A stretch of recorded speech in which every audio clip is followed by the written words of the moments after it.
All right, we're going to get started. 6:30. I'm just going to guess that we're going to be done tonight at 9:30. I'm just going to say it out loud right now. We're going to try to manifest. 9:30. Okay. All right, so the first thing to do, we're going to call this meeting to order.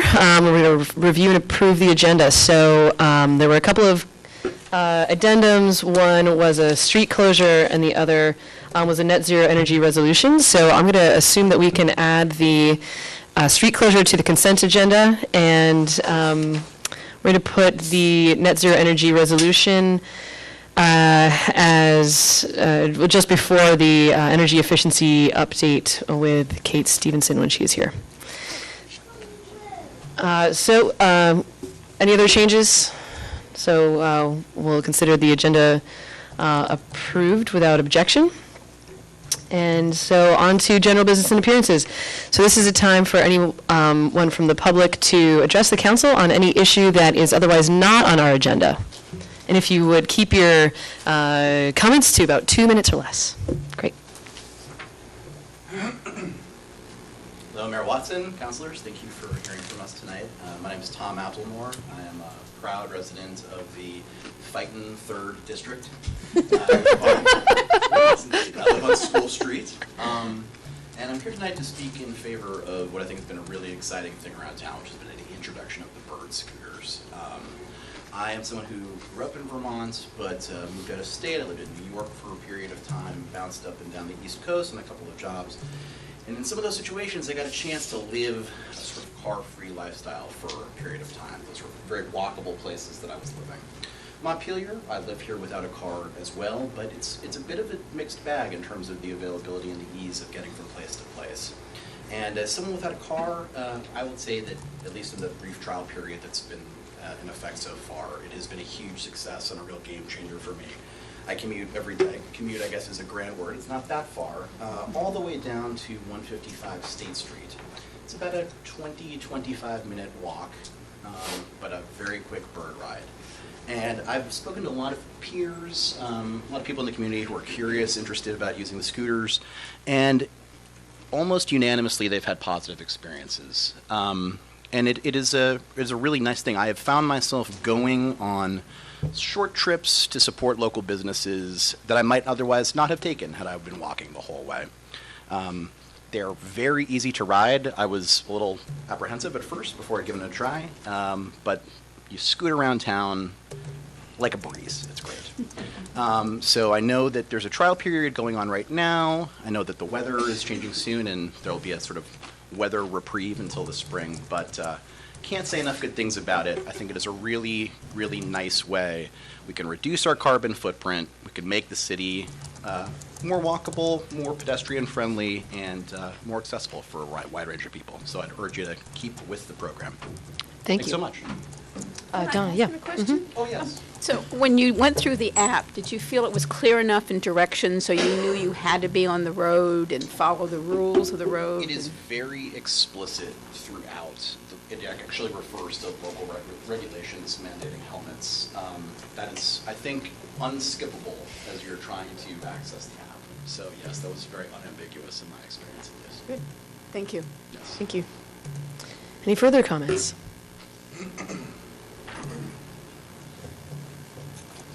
Good evening.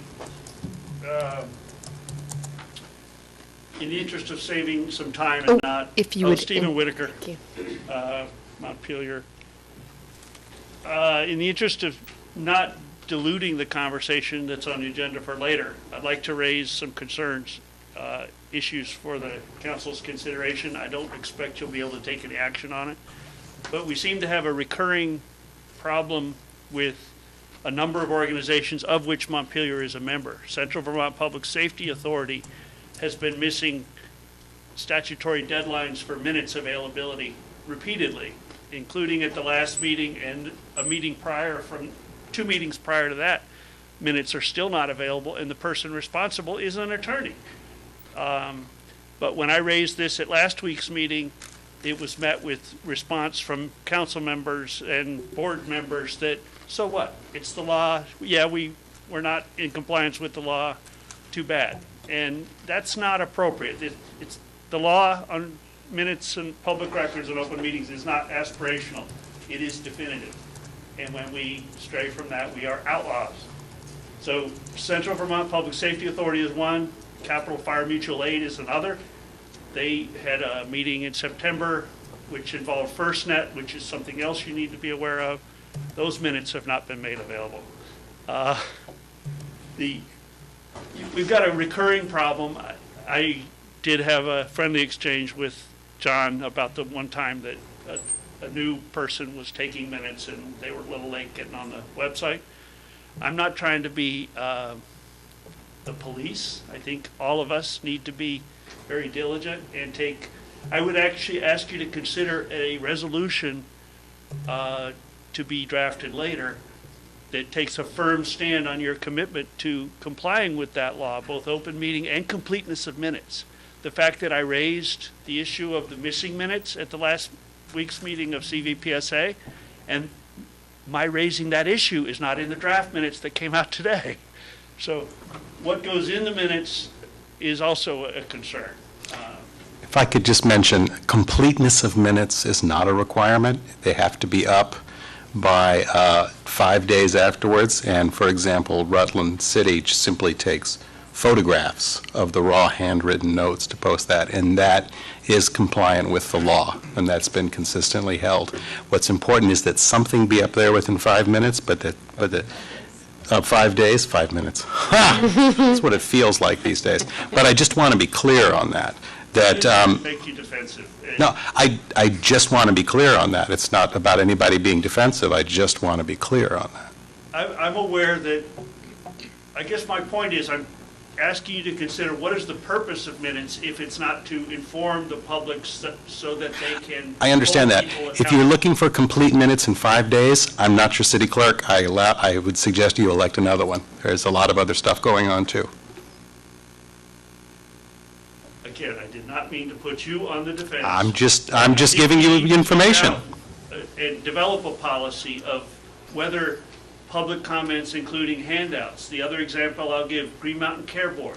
I wrote a white paper. I spoke about $50 million in missing intellectual property, and both the white paper and the comments are missing from the minutes. Stephen, the policy of the minutes of the City Council of Montpelier are mine. A resolution that they pass here will not change that fact. The policy begins and ends with me. Now, the council can vote to change the minutes and alter them however they want, but that doesn't change the fact that the policy begins and ends with me. And I create action minutes, which is considered best practices. In fact, I go beyond action minutes, but I am steadfastly against characterizing the comments of people who come before in my minutes. Like I say, another city clerk might be all for it. I am not. So thank you for making a note of that, and we can further discuss it later. Yes, Okay. thank you. Thank you. Any further comments?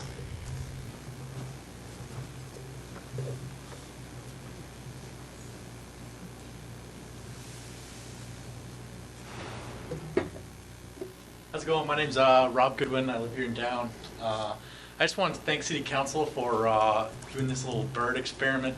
I've rode them from my house to the Link bus at the Department of Labor parking ride several times. It's a long, cold walk, very quick riding bird. I know there's a lot of discussion about, for or against them. The trial should continue, and I know that information's being taken by the city and by the police department to try and make it safe and that sort of thing. So thank you very much. Thank you. Further comments? Okay, so we're going to move on. So the consent agenda, is there a motion regarding the consent agenda? So move. Second. Further discussion? Okay, all in favor, please say aye. Aye. Opposed? Great, and that was with that, I assume everybody understood that was with that added item, okay. Okay, great. All right, so we have a number of appointments to make, so I think what is likely to happen is that we will hear from all of the applicants and then go into executive session and come back out to make all of the appointments together. So the first one is for the investment committee, and I think we only have one applicant for the investment committee. Is Lisa Stewart here? No? Okay. All right, moving on. So the design review committee, there were two appointments for, there was two applicants for one seat, Nick Lowe and Martha Smirsky. So are there of you here? No. Interesting. Okay. Moving on then. An appointment to the Energy Advisory Committee, Donald DeVois. No? Okay. Wow. This is unusual. All right. And Lisa was the only applicant to the Complete Streets group, and she is probably still not here. So team, one hypothesis is that we should just go into executive session. What do you think? Okay. Do we have a motion? So moved. Second. Further discussion? All in favor, please say aye. Aye. Opposed? All right, we will be right back.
She said the planning commission is considering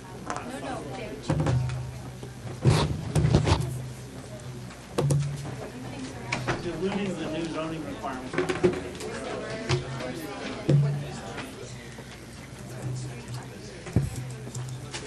Okay, motion to come out of executive session. So moved. Second.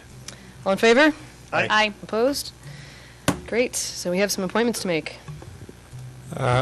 This is going to be all at once sort of thing. So I move that we appoint Lisa Stewart to the Investment Committee, Martha Smirsky to the Design Review Committee, Donald DeVois to the Energy Advisory Committee, and Lisa Stewart to the Complete Streets Group. Second. Further discussion? All in favor, please say aye. Aye. Aye. Opposed? Great. Thank you all for your service, if you're listening. All right. Okay, so moving on. So now we have an item regarding the appointment to the Central Vermont Internet representative. And so if Jeremy, I know you're here, Dan and Stephen, you're all welcome to come up to sit up here in the front. Now, to be fair, we have read what I'm going to make the assumption, team, that we have all read what was submitted to us, so there's no need necessarily to go over any of that content. We'll have a time for, if the council wants to ask any oh, yes, yeah, please feel free, yeah. We'll have a time to ask some clarifying questions, and then Stephen, if you want to, make some kind of a statement, you're certainly welcome to, and we'll go from there. So if you would just run down the line, introduce yourselves, and yeah. Okay, I'm great. going to start because you know me. So as Dan Jones, I wanted to introduce Jeremy Hansen and Phil Fick, who are the chair and the vice chair of the Central Vermont Internet, and I'm here in my role as the board representative for you, but they have more prepared this, so I just wanted to be the sort of formal introduction. Thank you. And Dan introduced me, but I'm Jeremy Hansen, the chair of Central Vermont Internet. Phil Hay, vice chair. Great, thank you. Is there anything further beyond what you submitted in writing that you wanted to add? If not, that's fine. No, I mean, the Central Vermont Internet Board voted for us to communicate a message to you, and you all have that message. Okay. Great. Any questions from the council for Central Vermont Internet crew? Okay. Perhaps. Actually, I do have yes, a couple Jack. questions. Sorry. I watched the video of the meeting. Aside from the discussion of the question of whether there was a conflict of interest, was there any notice to Mr. Whitaker in advance of the meeting that this would be taken up by the board? Formally, no, but there was certainly, as I understand it, individual conversations had outside of warned meetings or outside of minutes. Okay. That his behavior was not acceptable. Okay, thanks. Further questions? No? Okay. Stephen, would you like to say anything? Yeah, I would. Stephen Whitaker, alternate for Montpelier on this CV Fiber board. I think it's important to note there's some dimensions to this question which are both jurisdictional and protected speech. I have been careful not to represent the city of Montpelier in my comments regarding this level of accountability. I've done so only in the public comment section of the meetings. And I clearly distinguished when I first raised this issue. But as you know, public records violations are something I've been working on for decades. And when a new organization starts getting off on the wrong foot by not adhering to law with public records minutes availability, it's important to call them on it. And so I appealed to the head of the agency at the end of May for a meeting that was held on the 8th, and we still didn't have minutes. And the head of the agency in this case is Mr. Hansen, and he's also a select board member in Berlin, so he should be clearly familiar with open meeting law and public records and minutes requirements. And he just dismissed it, brushed it aside, did not respond according to law with a response to an appeal to the head of the agency, and said it's somebody else's job to find them. And that resulted in me copying the whole board, and then Dan saying, in effect, we're new, we can get away with breaking the law. And I'm paraphrasing. And that elicited a response from the Secretary of State, which I've provided the mayor with copies. I think you all have them now. That email thread lays out both the tact and the decorum and the politeness with which I'm making these requests. I mean, the most unpolite, or I forget the characterizations of my behavior, is your misguided effort to dodge the issue by claiming that you're not the custodian of the records is troubling. But Jeremy and I had prior conversations where I said, this organization isn't born yet. It's going to make decisions of what it call itself, what timeline we're going to build, what rates we're going to charge. And the press had already taken his decisions of those things and published them. So this is not about behavior. This is about accountability and transparency. And the Secretary of State's comments back that up. I am a stickler for transparency and accountability. When items are missing from the minutes, even the most recent minutes of the meeting, where 2 months ago, the governing board of CV Fiber made a motion to direct Jeremy to liaison with CVPSA and PACO in order such that that plan you're going to see at next month's joint meeting would be informed by the potential economies of scale and scope. And 2 months later, that still hadn't occurred. And so I called that to the attention. But then the minutes don't reflect who's responsible for those. So we need, if this CV Fiber is going to succeed, we need to build accountability and transparency in from the beginning. And to shoot the messenger to try to push me off the governing board is more an attempt to evade accountability than anything else. You are all well familiar with my persistence in towards accountability and transparency. So I don't apologize for that. But the fact that I'm doing it in public comment sections of the meeting as a citizen, as I signed this letter, not representative or alternate of Montpelier, but as, citizen advocate, is evidence there. Even more so, I abstained from the motion. Dan wasn't present at the last meeting, and rather than mix the role of citizen advocate and Montpelier rep, I abstained from even voting when I could have voted no on the motion. Wouldn't have made much difference. But the time frame for when this option of trying to ask that I be removed to vote was maybe 10 minutes. So I couldn't help but the similarity of a Trump rally of, lock her up. It's kind of mob rule. It's not the way to do business. I've asked this city council to get more involved in oversight and engagement with this new entity, help it get on the right track. You've been preoccupied, but that invitation is still open. Okay, thank you. Any further questions for Stephen? I do just have a quick follow-up. So I was looking back at your application to be the alternate, and one of the things that we're trying to, we have a different application process now, but are you, I'd like you to sort of further discuss a couple of things. One, I'm curious if you're a physical resident of Montpelier, but also two, I'm curious about whether or not you perceive there to be a conflict of interest. That's one of the questions that we ask on the new applications.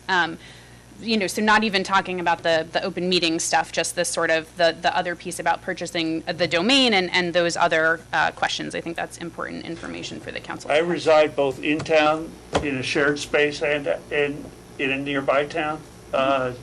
And I, for privacy reasons, don't disclose the person I sleep with. So that's that is one of the questions on our application. So as we sort of go through this process, we've redone it a little bit. And so one of the questions that we do ask is about residency, but conflicts of interest is the other sort of big piece. I don't perceive a conflict of interest at all. The fact that one individual chose a name which has regulatory implications, and the board has since, at mine and others' urging, decided to not do business as Central Vermont Internet, but as CV Fiber. And Central Vermont Internet has regulatory implications that, in effect, the FCC would preempt the state's ability to put backup power and resiliency requirements and testing requirements on the network. So I have had to continually fight. I early on at the first or second meeting or in emails to Jeremy asked that we get legal counsel on board so that somebody who is a lawyer could advise the governing board on this topic. But it's very important that we not define ourselves as internet and forfeit the ability to regulate within the state. There's a new FCC order that Chairman Pai reversed Chairman Wheeler's efforts with net neutrality, and we lost all the state-owned microcells connectivity because the PUC was now preempted because that used an internet DSL circuit to feed the backhaul to the microcells. So I continue to raise this, much to the annoyance of the people on the governing board who don't understand it, but I feel like I'm doing my due diligence in doing so. And Charlie Larkin, other board member of Design Access Network, which registered the name, did it with the intent of protecting the options for building a sound, resilient, and reliable network, which I have been working on. A Design Access Network was formed to do 24 years ago. Further questions? Yes, Ben. I'm not sure how to phrase this. It's something of a hypothetical. But if we were to ask you to step down as an alternate, would you continue to speak as interested citizen at these meetings? And how do you feel that would change your role as it has stood so far? No, it's a fine hypothetical, and it's a plausible scenario. You wouldn't ask me to step down, you would just say I'm removed. My point, there's only about 3 or 4 people on that board that have any experience in building networks or even know what they're made of, and I'm one of them. And my contributions to steering the direction and setting the priorities have it happen throughout the meetings. Virtually, and I speak in turn on virtually every item that is discussed by the governing board, and I wouldn't have that option. As my only option would be to speak at the public comment period without having been informed by what happens later. It would not be effective. Further questions? Yeah. And maybe this is out of turn, but I'm curious to know if any of the other people at the table have any responses at this point to Stephen, or any further information to add. I mean, I'm able to refute almost point by point the assertions that he's making here right now. I mean, in the interest of you getting out of here on time, I'm not sure that that's useful or helpful. I mean, if there's any specific issues that you want me to address or to talk about, I'm more than happy to do so.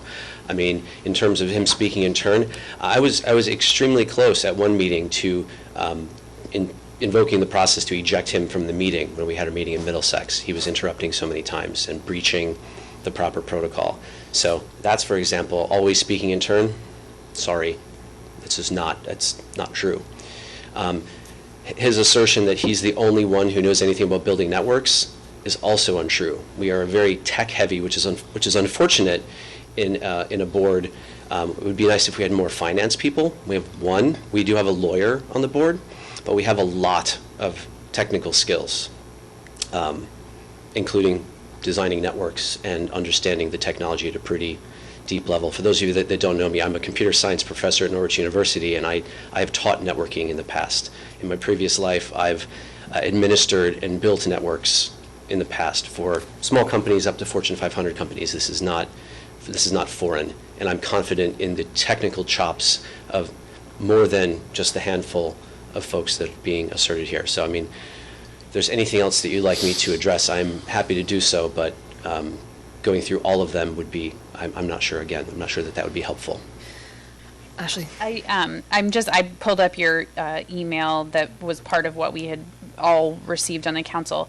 How many people were voting members at the meeting where there was a motion made to request the council to remove Mr. Whitaker?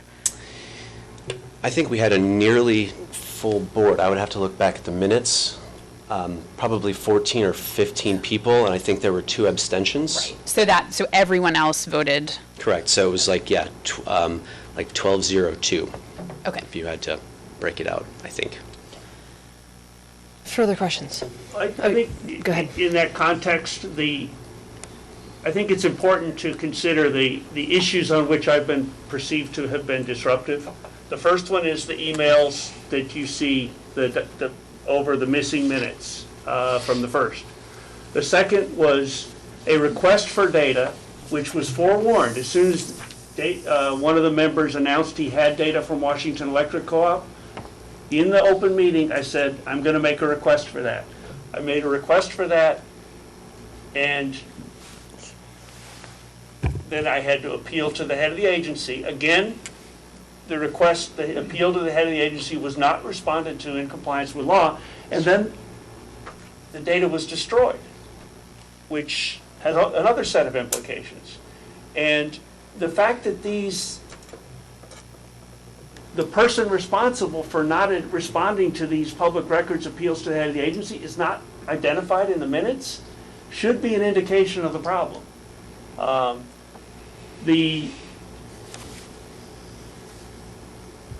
There was one more issue that came up. Oh, whether or not I moved for an executive session that in order to discuss not only whether or not I would need to sue on this issue of the destroyed records and not provided, but whether the district itself should litigate in order to get at the utility data, which is going to fundamentally be needed in order to design these networks. And it's a recurring problem. Green Mountain Power gives out all its pole and line data, whereas Washington Electric and Morrisville Electric say it's all secret. So that didn't get in the minutes either. The fact that folks perceive a more vigorous, and the third big issue is it took 7 months for the paperwork to get delivered to the Secretary of State. The vote was done in March, and it wasn't until October 9th that the certification of the existence of this thing was filed with the Secretary of State. And I called him on it. I said, that's just not the way we need to do business. That's not accountable, it's not timely, and now the 6-month clock starts, which is a prohibition, a timeout period in which the district cannot spend any money. So these are very fundamental and core issues of accountability, and this body, the folks that want to shoot the messenger, are annoyed by the fact that I call these to the attention, and that's why I was insisting on doing it in public session. Thank you. Further questions? Okay. So we have a request from the board to remove Stephen Whitaker from his appointment as alternate delegate. One possibility is that we can have a motion. Another possibility is we could, because this is a matter of an appointment, we could still go into an executive session to deliberate ourselves. What is your preference, team? And I could also ask you to table it as well, in that you don't have to do anything here. guess I would move that we go into executive session. Okay. Second. Further discussion? All in favor, please say aye. Aye. Okay, we will be right back.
That's why I pushed it.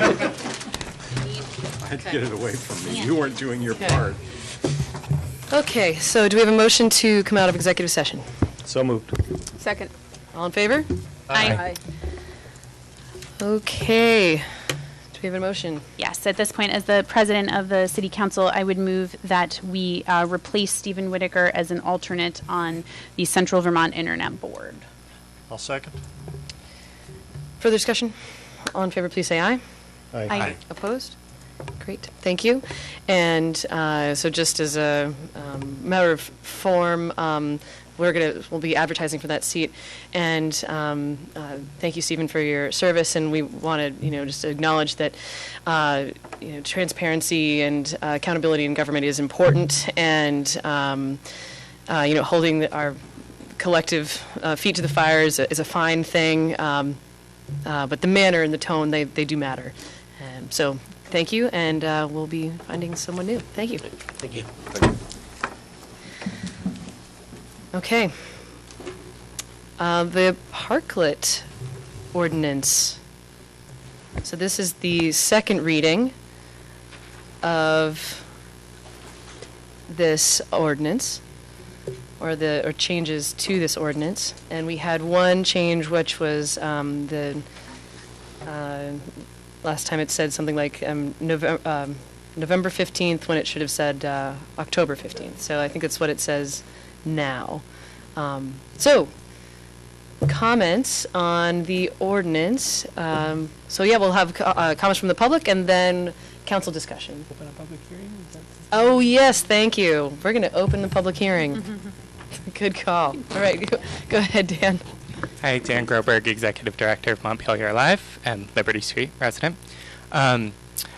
Montpelier Live and the Montpelier Business Association would like to request that the council change the proposed date. You had planned to amend the date from November 8th or something like that to October 15th.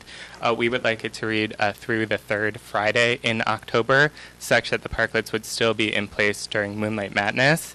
Hopefully several of you were downtown on Friday for Moonlight Madness and saw that it was an incredible success and brought a lot of energy and vibrancy to downtown, and that the parklets were well utilized on that evening.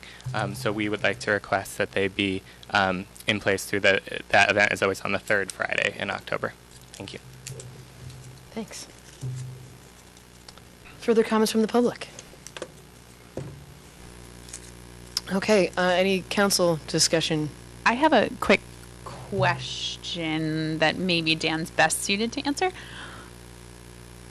I guess, so I understand the request, and I think it's a reasonable request, but my concern is that if we say no later than the third Friday, doesn't that sort of greatly increase the potential to have them removed by then?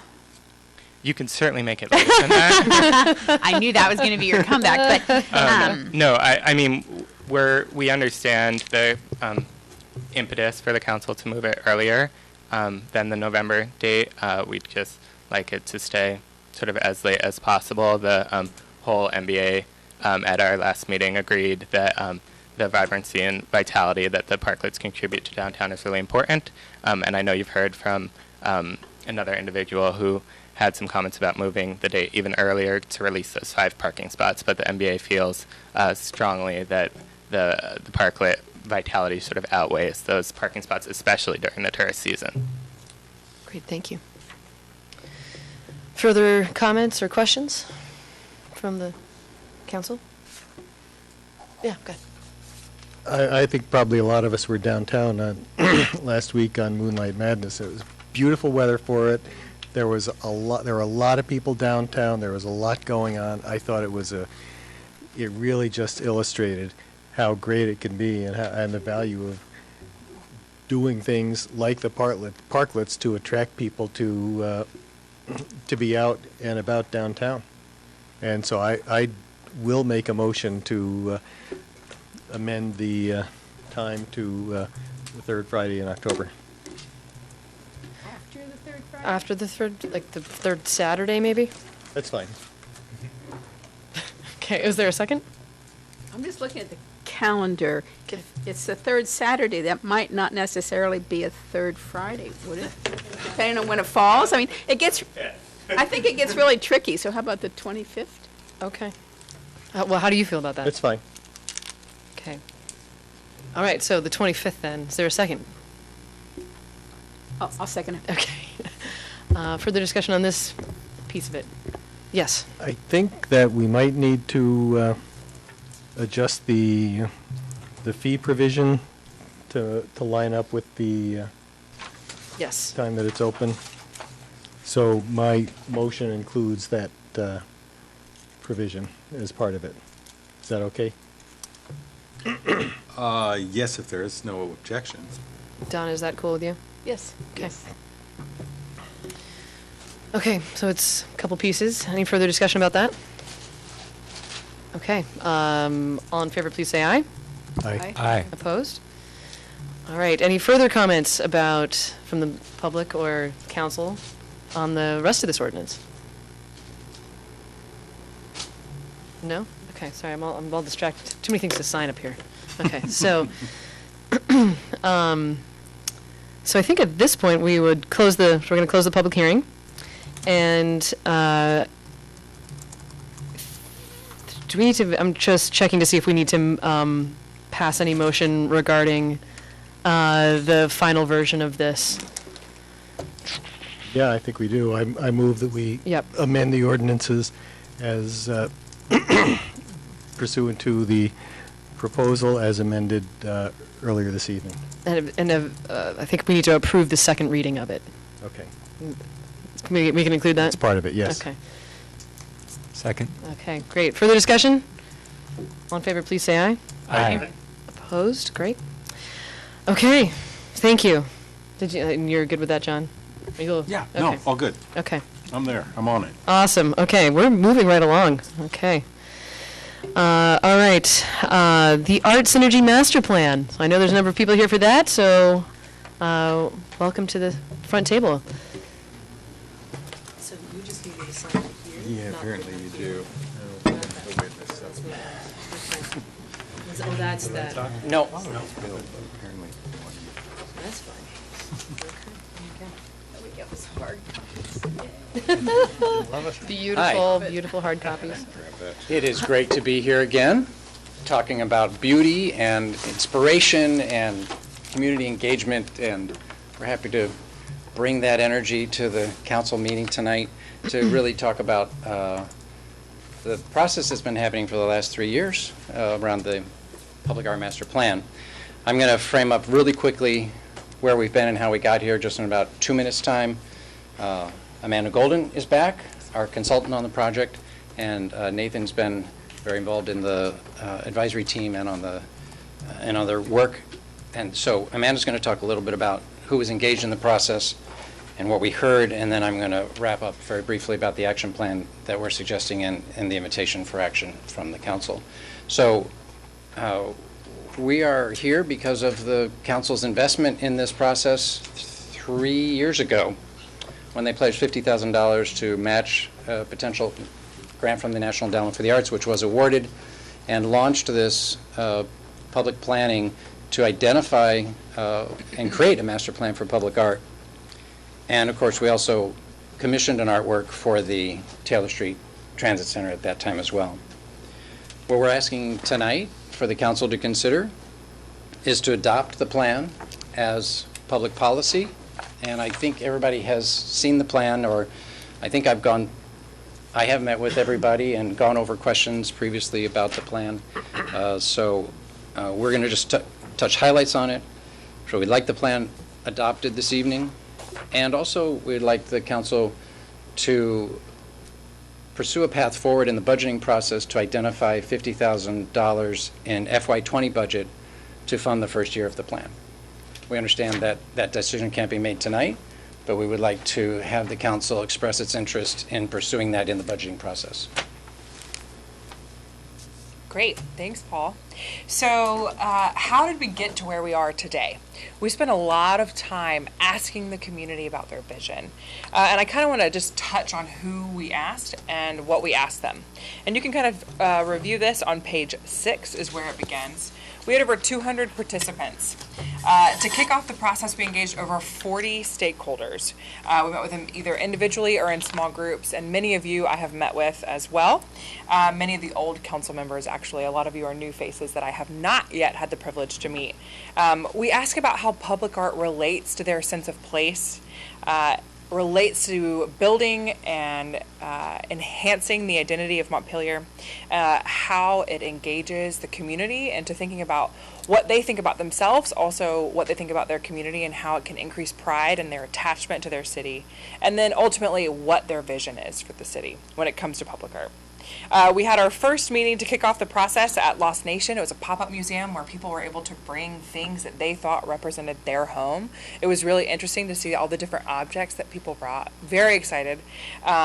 And they were asked to just bring those objects so that we could understand what are those special qualities about Montpelier that don't exist anywhere else, that should be showcased and celebrated through your public art strategy.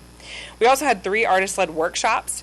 The first was a collaboration with Kim Bent at Lost Nation, mime and clown Rob Merman, and then we also had Alana Precourt-Finney, who was a choreographer, and we really asked the public to think about, through movement, of how performance art can be public art.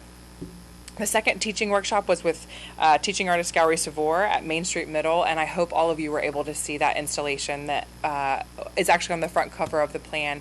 But students were creating wind sculptures, and each of those sculptures had small storytelling elements about the things that they love about Montpelier. They were really beautiful, and some of the photos are in the document.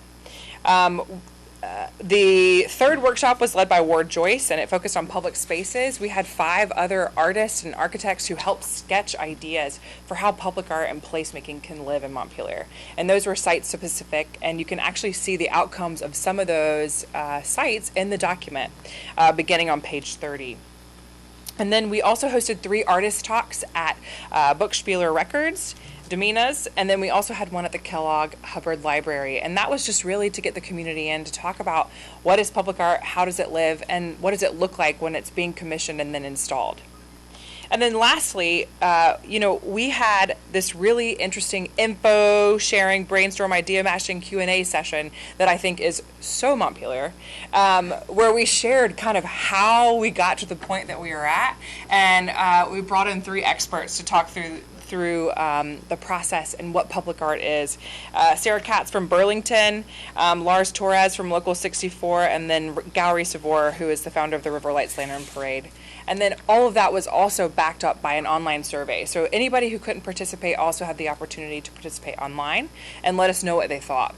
And I wanted to kind of go through all of those items to really show you how many hands touch this process so that you can understand, it's been 3 years since you've committed the funding, but it's also been 1.5 years of people hearing about public art and anxiously anticipating the outcome of this document. And we're very proud to put it forward because we believe that it represents the community's voice. And then backing up all of those public meetings and opportunities for input was an advisory council who really played an integral role in making sure that the recommendations were reflective of what is possible in Montpelier. And so we do feel that the recommendations that Paul is going to talk about really do reflect the next steps in the future for public art in Montpelier. So you might be asking, what did we hear? Great, you talked to the community, what did we hear from them? And on page 9, you can start kind of flipping through what we actually heard from the community. There are 6 points. I'm not going to read them because you can read them on your own time. But the thing that I think is really important about what came out of the planning process is the vision for the public art program that your city, we hope tonight, will kick off. And I do want to read that. The vision of the Montpelier Public Art Program is to enrich the lives of all citizens through honoring the city's history, celebrating its culture, and creating rich experiences for residents and visitors through art in public places. And that vision statement was really worked through and talked about over and over because we always came back to celebrating who Montpelier is, but also celebrating the creative culture and the diversity that is here in Montpelier, and really celebrating those quality of life items that exist, that everybody knows and loves about Montpelier. And then The last thing that I wanted to talk about before Paul goes into talking about the priority action plan actually begins on page 30. And a lot of these conceptual projects and programs are direct outcomes of a lot of the ideation that we had throughout the planning process. And you can see the sketches on 31, and as those kind of go through this chapter, these are the outcome of one of the artist-led workshops by Ward Joyce. It's a lot to talk about public art and how it lives and in the abstract, but this workshop really allowed community members to kind of flesh out how public art could actually live in spaces that are in Montpelier. Not just conceptually, what does public art look like in a park, or what does it look like in an alley, but these really presented an opportunity for the public to view what public art could be in those specific locations. And when you adopt the plan tonight, hopefully, you're not bound for implementation of these projects and programs, but these are really meant to be conceptual in nature for the newly seated Public Art Commission that will be seated next year. And I did want to highlight some that I thought were really exciting for the community. The one that I think is a really easy to implement public art program is on page 36, and that's the bridges. Something that kept coming up was your history of trains and moving people over your rivers, and these bridges should be highlighted and celebrated. Not every city has a river, and not every city uses bridges to move to different places in the city, and how can art be something that celebrates that special element of your city? You'll also see that it goes into programs. So programs are things that don't have specific locations, but are more programming opportunities to get art into the community. And some of those are vacant storefronts to galleries. There are some really interesting programs like Sculptures on Loan that are low cost, but really have a high impact. And you can explore these projects and programs if you hadn't already, but they're really exciting, and I hope that when the Public Art Commission is seated that they also find these to be as exciting as the planning process did and those who participated. Great, she's looking at me. All right. So just exactly what does this call us to action? What do we want to see happen as a result of this work, and how do we think it can transform Montpelier? So please open your hymnals to page 47, where the priority action plan begins. And I'm just going to hit highlights. I'm not going to read all through this, but the first two terms, the short term and the midterm, really articulate nicely our aspirations for this. Of course, we talk about key partners. One thing, the primary thing that the plan will create is a public art commission, which will lead all of the work of the public art plan. So the key partners with the Public Art Commission, or key partners in the plan, are listed here. We have some strategic partners, and those lists, of course, will grow as the work grows. But starting on page 49, really the big goals on the first 2 years, of course, we want the plan adopted as public policy, which we hope will happen tonight, to create the Public Art Commission. We're also requesting, of course, in this first year that we pursue $50,000 to fund the plan in FY20 so that we can begin implementing and drawing energy into this work.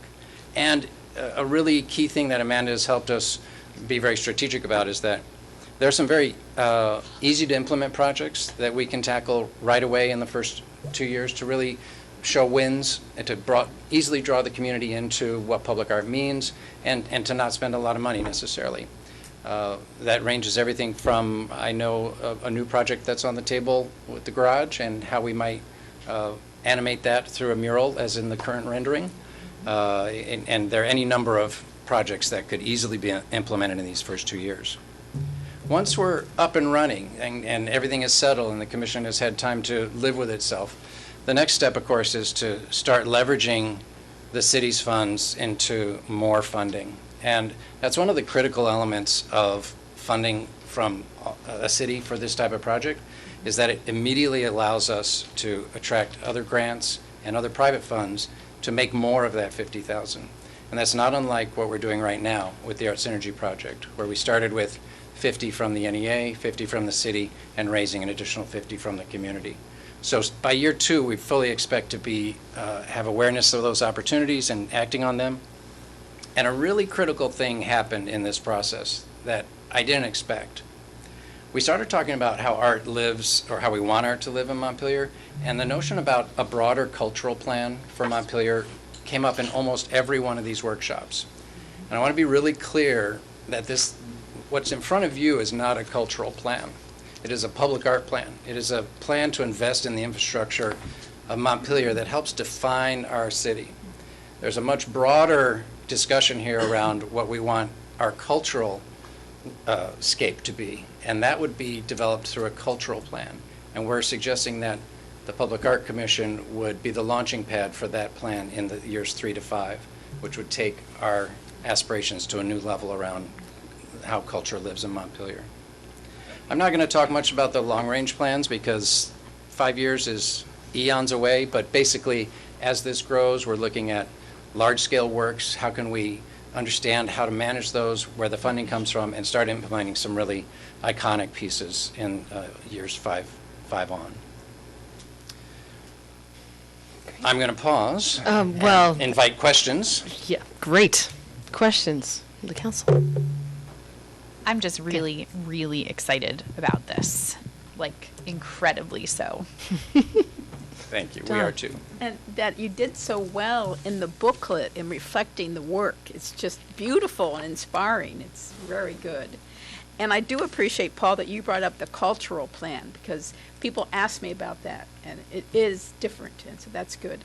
And we talked a little bit when we met, Paul, about the art on the garage and whether that would go under this art commission, and would that be our first expenditure towards, quote, 50,000. So just want to bring that up too. Right, and I failed to mention that there's that obvious possible revenue source if the garage goes forward, and as the rendering has it, there's funding out of that budget to pull into this 50,000. Also, I want to thank Montpelier Live for their work on this project. Dan sits on the executive team, and through lots of conversations with them, they've agreed to commit 5,000 of their DID funds each year into the $50,000 pool. They're currently using the 5,000 for art projects through their design committee, so it made sense that all of those funds be consolidated here. So thanks to Montpelier Live. And of course, they'll have a designated seat on the Arts Commission. There are 3 designated seats, one for VCFA, one for Montpelier Live, and one from the Economic Development arm, or Economic Development Corporation, and then 4 at-large members. Great. Further questions? No, I would just thank you so much for taking the time to meet with each of us individually. I think that allowed us to do a deeper dive here. And as we look at some of the bigger projects we're moving forward on, I think we're at risk of it taking on kind of a sterile feel if it's not accompanied by a very vibrant arts project like this here. So this is key as far as our future goals, and really appreciate it. Go ahead, Glenn. I was also very pleased to talk with you about this, and I'm really excited about the prospects for the plan. I am also curious to know, maybe it's somewhere in here that I didn't catch, but I'm curious to know how much excitement you've encountered informally about who might be interested in being on a public art commission. Are there people who have said, if it exists, I want to be on the list? Yes.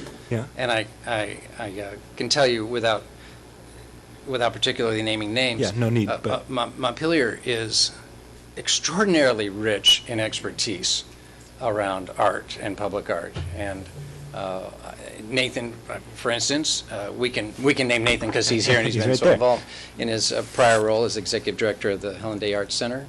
Is experienced in commissioning art, and he helped us. We have a resident in town who works for the State Department and travels all over the world, repairing the U.S.'s art that lives in embassies. And he lives a couple houses down from me. We have residents in town who curate galleries in other communities. So there's going to be no problem. I think we're going to have really a rich pool to draw from of experience and skilled people. And probably a tough decision for all of you to just pick for. So I'm very excited about this as well. I think this plan is just, it's so exciting. There's so many great ideas in here. I'm excited to create the commission. I think that's going to be easy. It's probably of all of the things, it's probably going to be the easiest part. But then, and you and I have had this conversation, and so I just want to,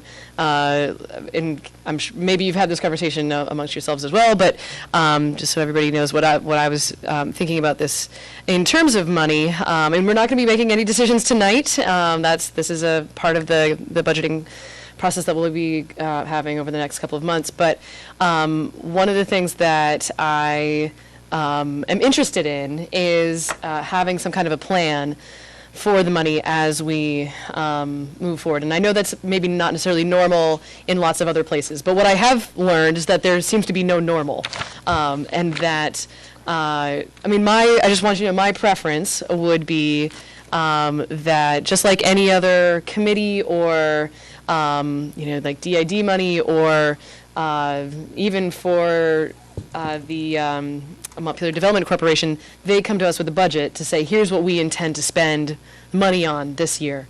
And that's something that I hope that, when you come to us for money, I mean, maybe it's $50,000 every year, but even if it's just $50,000 every year, that's fine.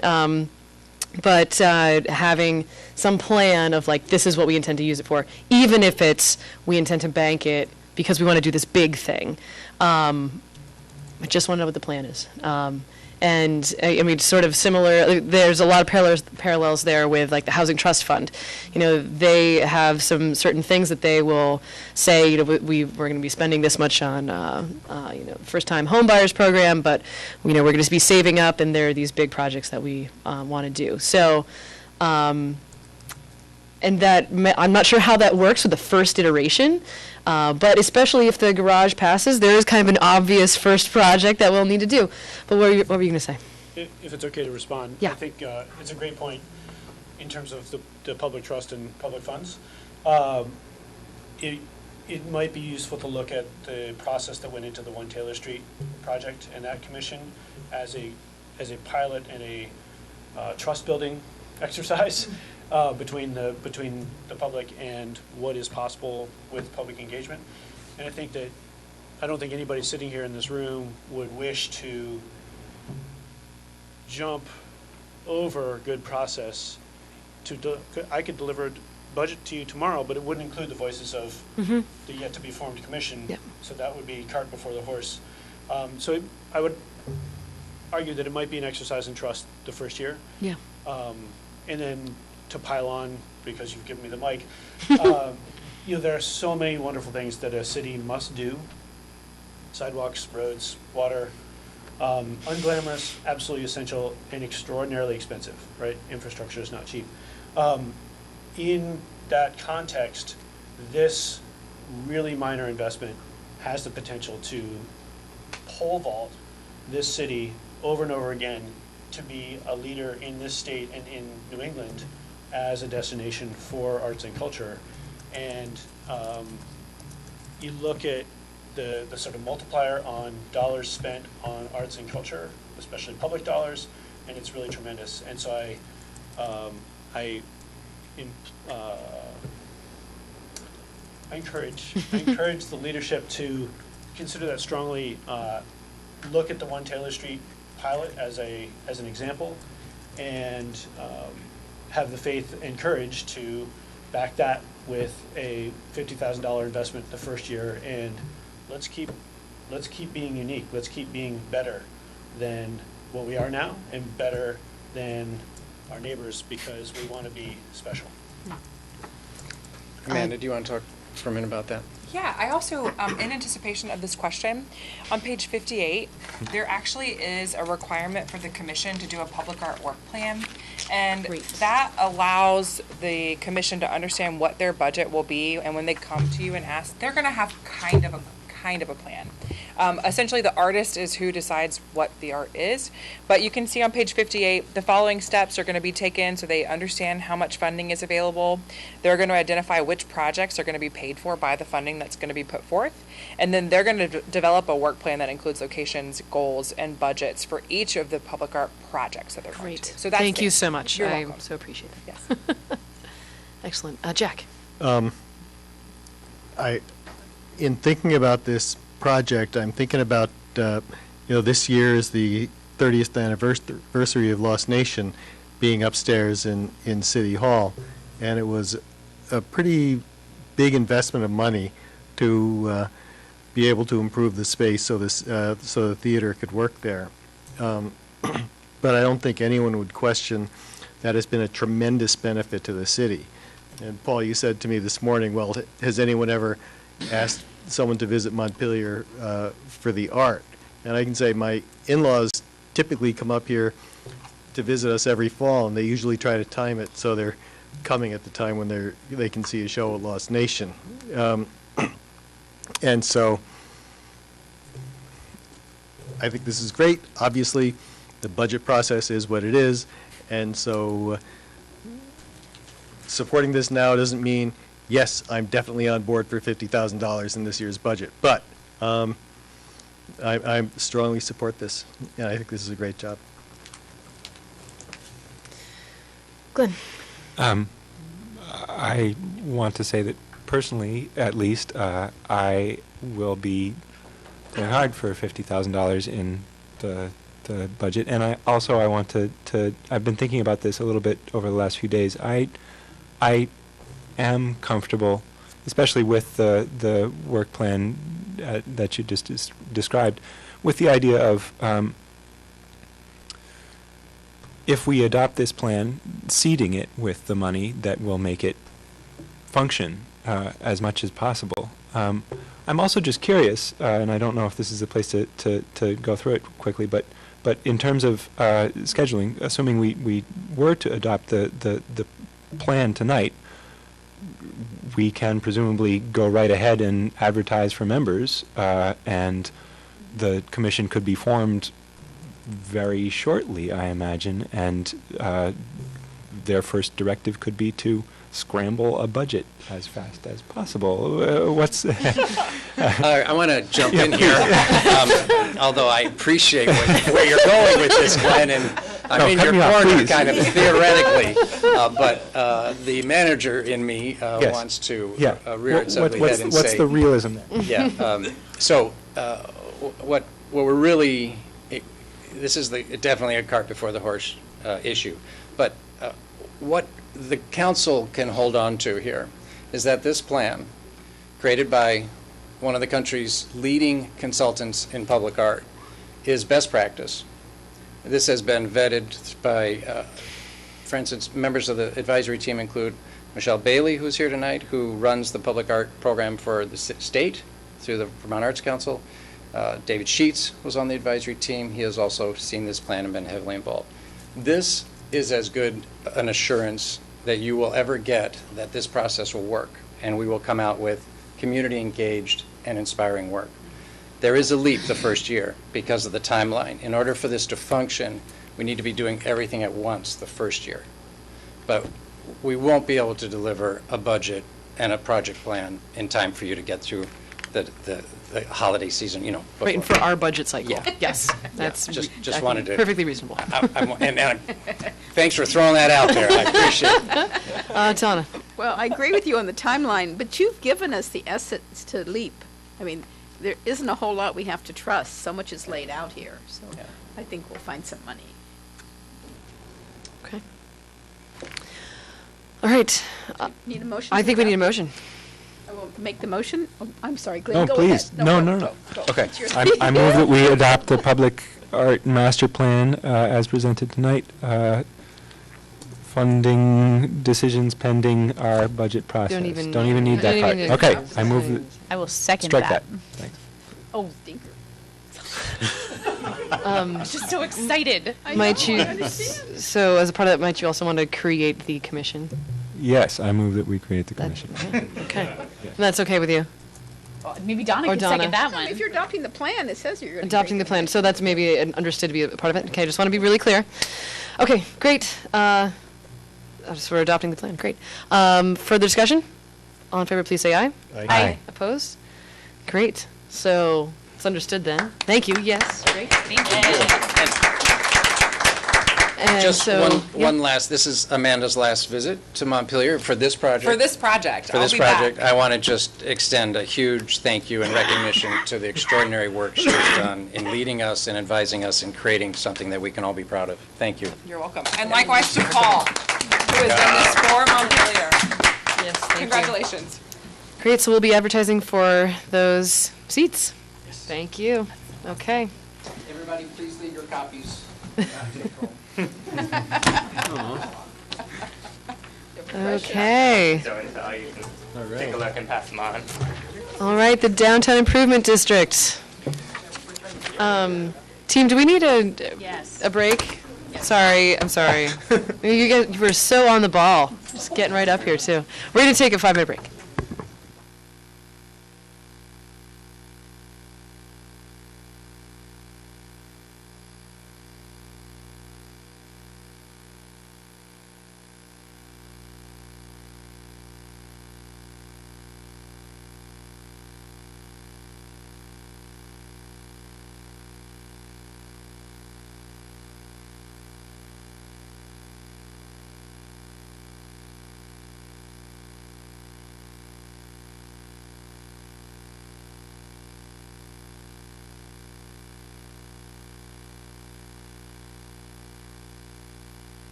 Donna. Donna. Donna, you're being founded. Thank you, Dan. Okay.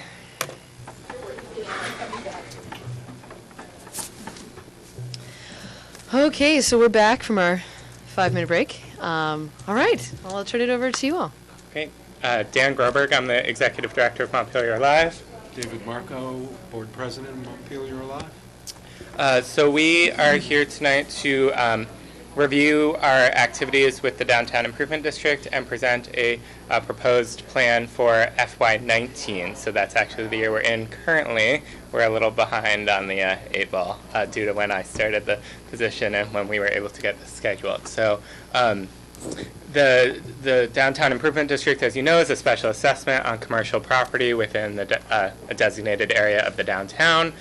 Montpelier Alive controls the spending of the budget with City Council approval. We do not get any administrative fee or anything for managing the funds. They certainly supplement a lot of our activities, but also require effort on our behalf to expend them. So I'll just make that point. Before I go any further, I do want to clarify quickly what you heard from the public art plan, which is that starting in FY20, that we plan to propose that there is $5,000 included that would go towards the public art. We obviously can't commit that because the council needs to approve that, and also just wanted to clarify that you will not see that in the documents tonight because tonight we're talking about FY19, not FY20. So just wanted to clarify that before we went any further. So we're here, for 2 reasons tonight. One is to review what we've been doing with the Downtown Improvement District funds last year, to present a proposed plan for FY19, and also to talk briefly about the Montpelier Alive appropriation, which is separate from the DID. So I'm just going to walk you through the report, the paper point, if you will. I don't have a pen. We sort of break the activities into 3 primary areas: advertising and marketing, downtown design, and our arts and events grants. So the advertising and marketing in the FY18 plan that was approved by council was about $33,800, a little bit more than half of the total funds available from the DID, which is just under $60,000. That's split into 3 primary purposes. One is in-state advertising. 4 purposes. One is in-state advertising, one is out-of-state advertising, one is printed materials, or materials generally, and one is the website, which is serves as a Montpelier Live website, but is also a very tourism-focused website towards visitors to Montpelier. The in-state advertising is, as it sounds, focused on attracting in-state visitors, so people from Washington County and around Vermont to come visit for all of our events. Almost all of that money goes towards direct advertising, radio, print, social media, including advertising various events that are happening in Montpelier, like Moonlight Madness, etc. They also, I'm passing around some materials. You'll see one of those pieces is an ad that appears in Best of Central Vermont magazine. That's something that we do advertising in. The World has various seasonal guides. The Times-Argus has various seasonal guides promoting the various events that are happening in Montpelier.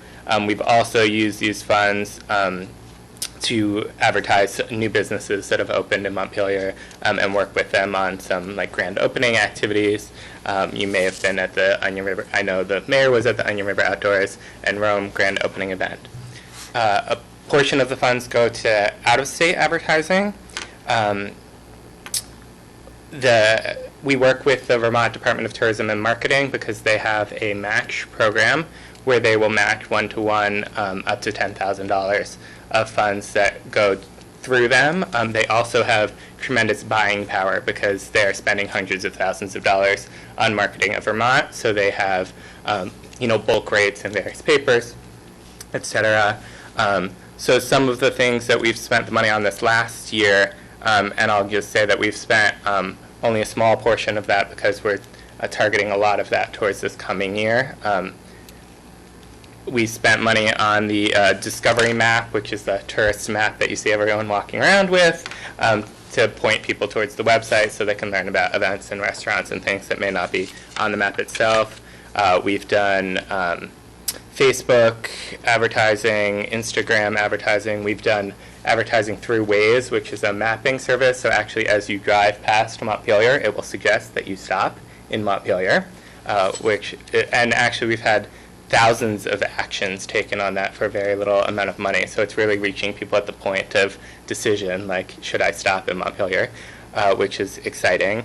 And then the Boston Herald article, which is circulating, and there's a picture of right here. This is something we do a lot of, called advertorial content, where we're essentially paying for an article to be written about Montpelier. We get to choose sort of the theme. They have a writer that interviews, people about it, and they actually write the article. But the theme of this article that appeared on September 6th in the Boston Herald, and also had a digital campaign with 100,000 impressions of the theme, was sort of Montpelier as your base camp for Central Vermont adventures. So stay and eat in Montpelier and also enjoy the things in Montpelier and the surrounding towns. Sort of acknowledging this more regional approach that we're trying to take, where people are not going to spend 100% of their time and money in Montpelier, but hopefully they'll stay in Montpelier and dine in Montpelier.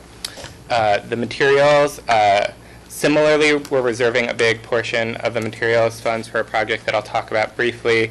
But what we have spent it on last year was the Series on a Stick campaign, which hopefully you've seen, which is kind of a whimsical way to acknowledge that Series was not on the State House. We worked with the Friends of the State House on this project to hand out these fun little paper series that you could take on your travels and take pictures and post them on social media. It was really engaging. People had fun with it. People took pictures of series at the Berlin Wall, at the Leaning Tower of Pisa, all over the world, actually. And they all have a downtown Montpelier logo on them and a hashtag that people were using. We also spent funds on the street light pole banners, which are at DPW now, waiting to be installed. So hopefully that will happen soon. Money is spent on the website. We've done a lot of work on the website. I hope that some of you have looked at it recently. It is now up to date, which is the first step, but also developed a lot of new content for it.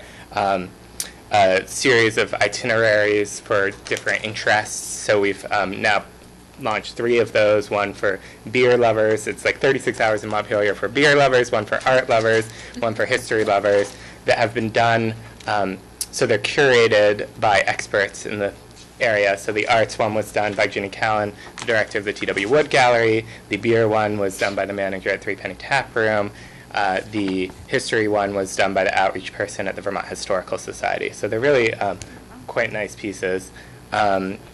We also have been doing sort of seasonal things, like what to do in spring, what to do in summer, and hidden treasures, getting a lot of public input on it, which has raised a lot of great engagement. And we've been improving the business directory and launching We've had professional photos taken in a lot of the retail stores downtown, and launched a really nice directory of businesses with beautiful listings that show what it's like to be inside the store. Done some interviews with some store owners. We also launched a weekly email newsletter, which I hope you subscribe to, called Vermont Served Daily, which is sort of our brand tagline. Every week it has some feature items and also the top 5 events coming up this week. It's a great way to showcase not only what Montpelier Live is doing, but all the other wonderful things happening in town. And some of the DID funds support the costs of the email marketing client. We have about 2,500 people on our email list, but actually we're in the middle of a campaign with the state that will add another 5,000 emails to our email list at basically zero cost to us. We did a giveaway contest where the Capitol Plaza contributed a 3-night stay, and we have $700 in downtown shopping gift certificates that were all donated, and 5,000 people have entered that contest. We spent maybe $100 promoting it. Actually, the state spent $2,000 on social media promotion for that campaign at no cost to us. We get to keep the emails, they get to keep the emails, and in the process, people learned about Montpelier, so it was really nice. The second stop me if you have any questions. I'm going fast for your sake. Fine. The second category, which is about $20,000, is downtown design. That consists of wayfinding signage, holiday decorations, flower planting and maintenance, and streetscape. Wayfinding signage were funds to pay the consultant to continue the plan. The holiday decorations you will see coming mid-November to downtown, but these funds were for last year's decorations, but we get garland to wrap all the light poles, wreaths, lights, etc. Plantings and maintenance, all the flower barrels and baskets downtown. We spent a lot of money doing a new landscape plan. The plan itself was donated by Dee Dee Brush, but getting a lot of flowers for City Hall Plaza and planting those this year. Also, the watering. Can I ask you a question Yes, about that? please. Does that include Langdon Street Bridge? The Langdon Street Bridge itself, it does not include, no. Okay. No, it does not include.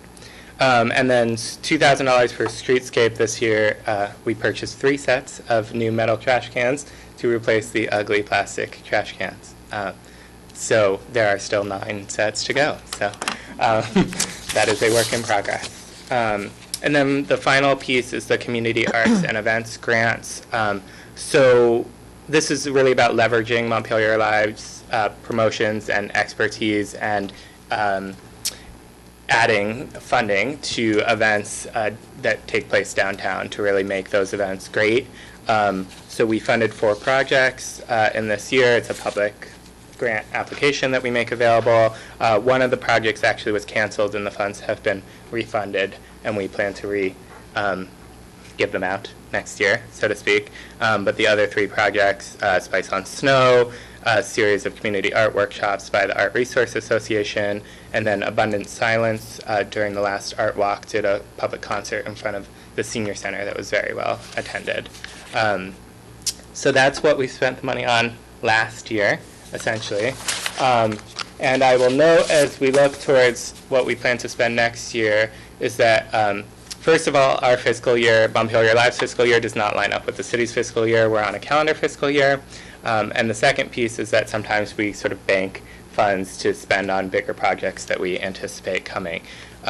So this proposed budget, you will see that there are some changes in sort of how we're spending the money versus last year. The biggest is that we're proposing to spend only $2,500 on materials. That's because we did not spend a majority of the funds from last year. There's about $8,000 in that materials line from last year's budget that has not been spent yet that we plan to roll over, so to speak. The other sort of most significant change is, 2 of them. One is proposing to spend some money on photography and videography. We haven't had new photos taken in a couple years. We didn't do July 3rd photos last year. Just have to keep that kind of stuff fresh for advertising because it's pretty obvious. People see like, oh, Coffee Corner's not there anymore. So we need to take new photos. We work with a local photographer, often with Paul Richardson, sometimes with John Snell. And the other piece is wayfinding signage. So we're hoping that this is the last piece that finishes out the consultant and also brings us up to the $100,000 match that I've spoken about previously that's required for the Downtown Transportation Fund grant that we apply to in the spring. So I'm happy to go through all of these or just take questions. I will say that one of the things that I was passing around was the Discover Waterbury touristy pamphlet. It went all the way around. It went all the way around, and we are proposing with the materials funds to do something similar for Montpelier. Even in the electronic era, these are very popular, especially with a certain demographic. Waterbury printed 20,000 of them, planning on them lasting for 2 years, and actually they ran out early. We would distribute them at state welcome centers, at various other tourist-friendly locations.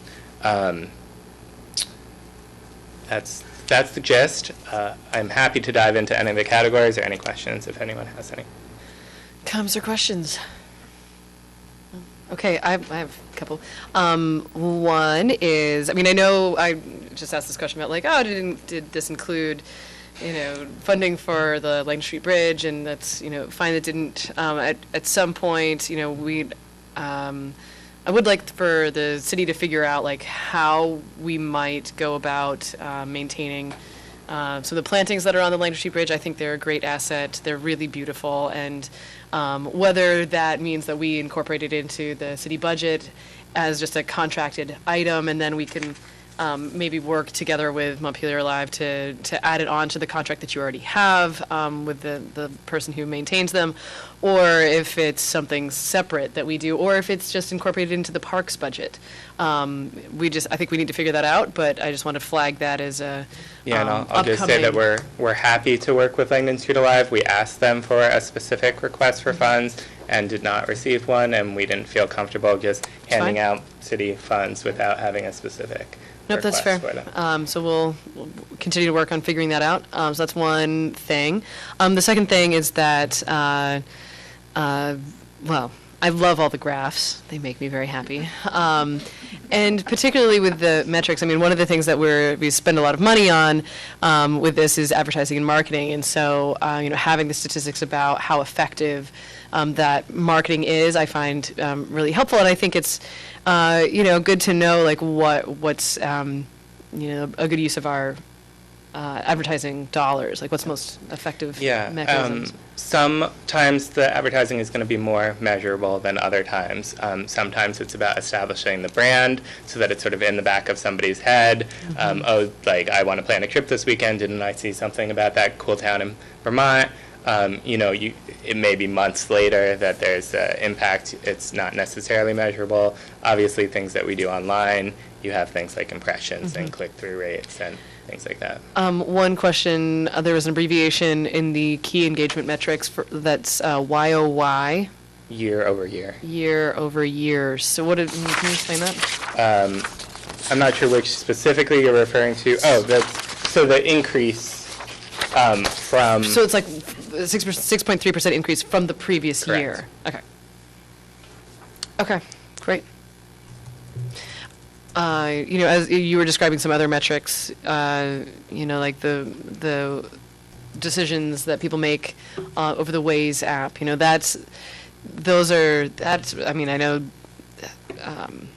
that might be a small thing, but it's a indicator for us that, like, again, we're spending our money well. And anyway, so that's another thing that, as we think through, like, how do we report out, and in part, like, this is kind of, I'm trying to think if, like, there's another time when you all report out to us. We're asked to present once annually. Once a year. That's not this time. That is this time. It is this time. Right, okay, so it is this time. So, I mean, that... Well, I'm happy to present as often as you'd like me to. No, once it's fine. But having, anyway, as all that data, that says that, like, this was worth our money, and this is what the effect is of... as much as there are measurable effects. Yeah. It's great. And we, as often as possible, try and leverage Montpelier Live funds or resources when we're doing these things. So, we spent money marketing Moonlight Madness, so that was advertising money that was from the DID, but it was program funds from Montpelier Live that supported all the musicians and performers downtown. So there's a nice synergy there. Great. Donna. I'm a little confused. Would you explain the Langdon Street Alive? I thought it was, were shared. I mean, you see Langdon Street totally separate because they did a special thing in the summer? Langdon Street Alive is its own organization that just stole our name, that borrowed our wording from our name. They are a separate organization from us, and they were... we provided them with the opportunity to apply for one of the Downtown Arts and Events grants, and they did not apply for one of those grants. And then when there was a email that circulated, I'm not sure if the whole council got it or just the mayor, from Langdon Street Alive asking for funding for the plantings. We found volunteers for Langdon Street Alive to water the plants. That was one of the concerns that they had, is about the watering, and could they use our waterers. We found 2 volunteers to water the plants for them. They had also asked for funding, so we asked for a specific proposal of how it would be spent, and we did not receive that. So if I wanted to see lights on Langdon Street Bridge, I have to go to this other organization? No, well, there will be holiday lights on Langdon Street Bridge this year. Okay. Is that a good way of giving you what you want and not answering your question? Thank you. Okay, great. Further questions? Okay, so I think, yes? Go ahead. Well, I know this is an appropriation request, so I'm just wondering, well, we're out of the regular budget cycle, so what does this mean? How do we do this? Was this money already in the budget the voters passed, but it hasn't been appropriated because we haven't had the request yet, or So the funds, so the taxpayers specifically approved the downtown improvement budget, tax yes. assessment. So the funds have been raised by the taxpayers, and then I can't tell you whether, because I've lost track of what was last year's money versus this year's money, but the city pays in 2 installments to Montpelier Live. There was an agreement several years ago that Montpelier Live would manage the funds, and what we are tasked with by that agreement several years ago is to outline a specific plan for how the funds would be expended to City Council, and that is the plan that is being presented today that needs to be approved by the council. So this is not a part of our regular budget? Correct. Which is why, we can, I would feel okay about, approving this tonight, because it's separate. But it's in city funds that have already been raised and passed by the voters. Yes. Clear? No? Yes? I have, and I know the FY year and calendar year, so I would assume what we allocated and the voters allocated for FY '19, you're now spending in your 2019 year. But is that not true? We have not spent any of funds from FY19 yet. For one, we had, because I only came into this position 6 months into the FY, and there was 6 months without a director, in the FY18 appropriation, there were funds that weren't yet expended. So I was spending funds that had already been approved by City Council for FY18. So there have not been FY19 funds spent yet. So that's why So when they vote for FY20 for the city budget, yes. that would become your FY money, your 2020 money.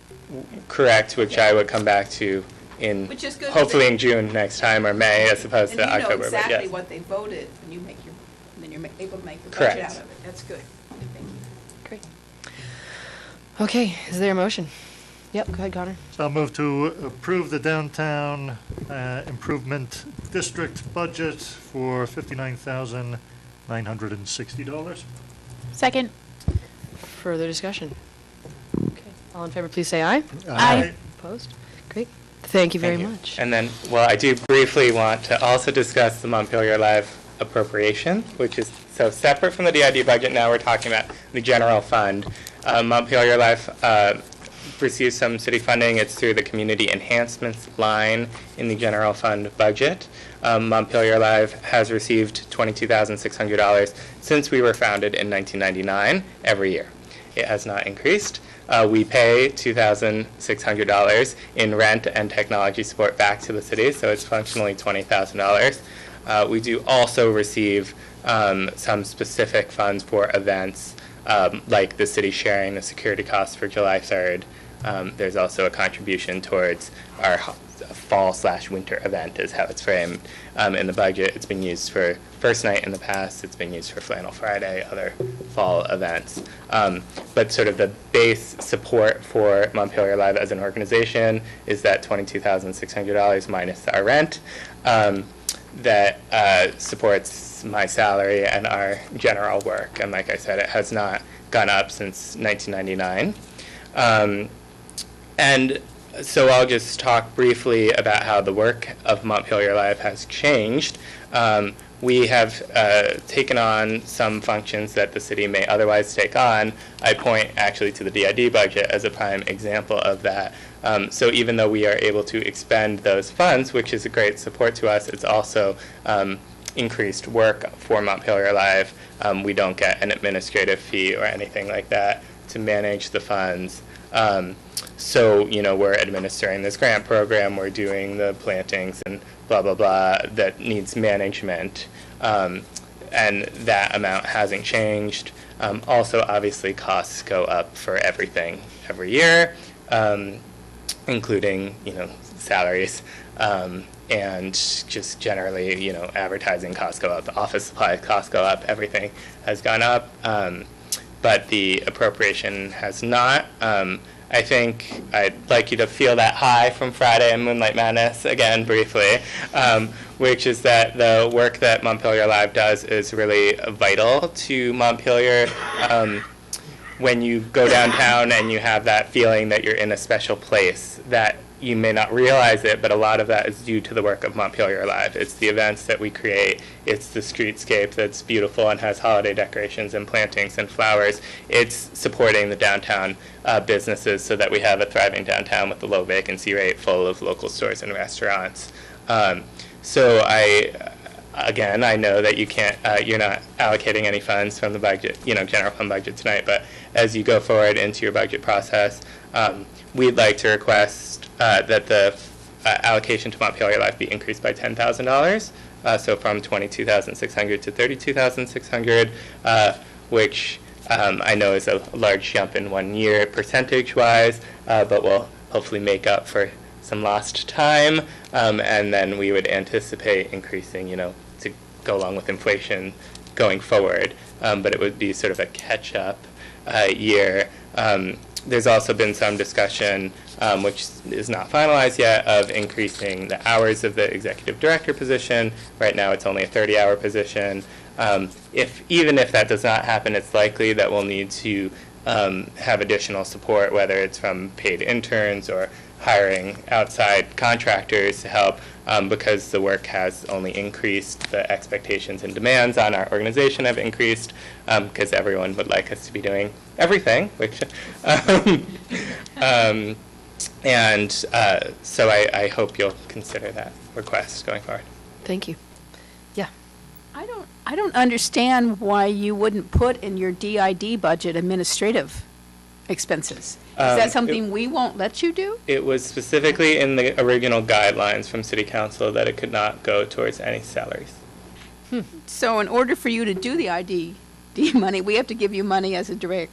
I think we should review that. That's interesting, yeah. Because to me, if you're going to, any grant, when you administrate it, there's administrative money, so I think we need to review that. I acknowledge that. That's one option. I'd also just say, what out of the DID budget would you like to cut in exchange for the Well, I administrative? can find some things. Okay. Okay, maybe we will go down that road. All part of the conversation. All part of the conversation. Yep. Further questions? Yeah, okay. Thank Okay, you. thanks for your time. I Yeah, appreciate for it. sure. Okay.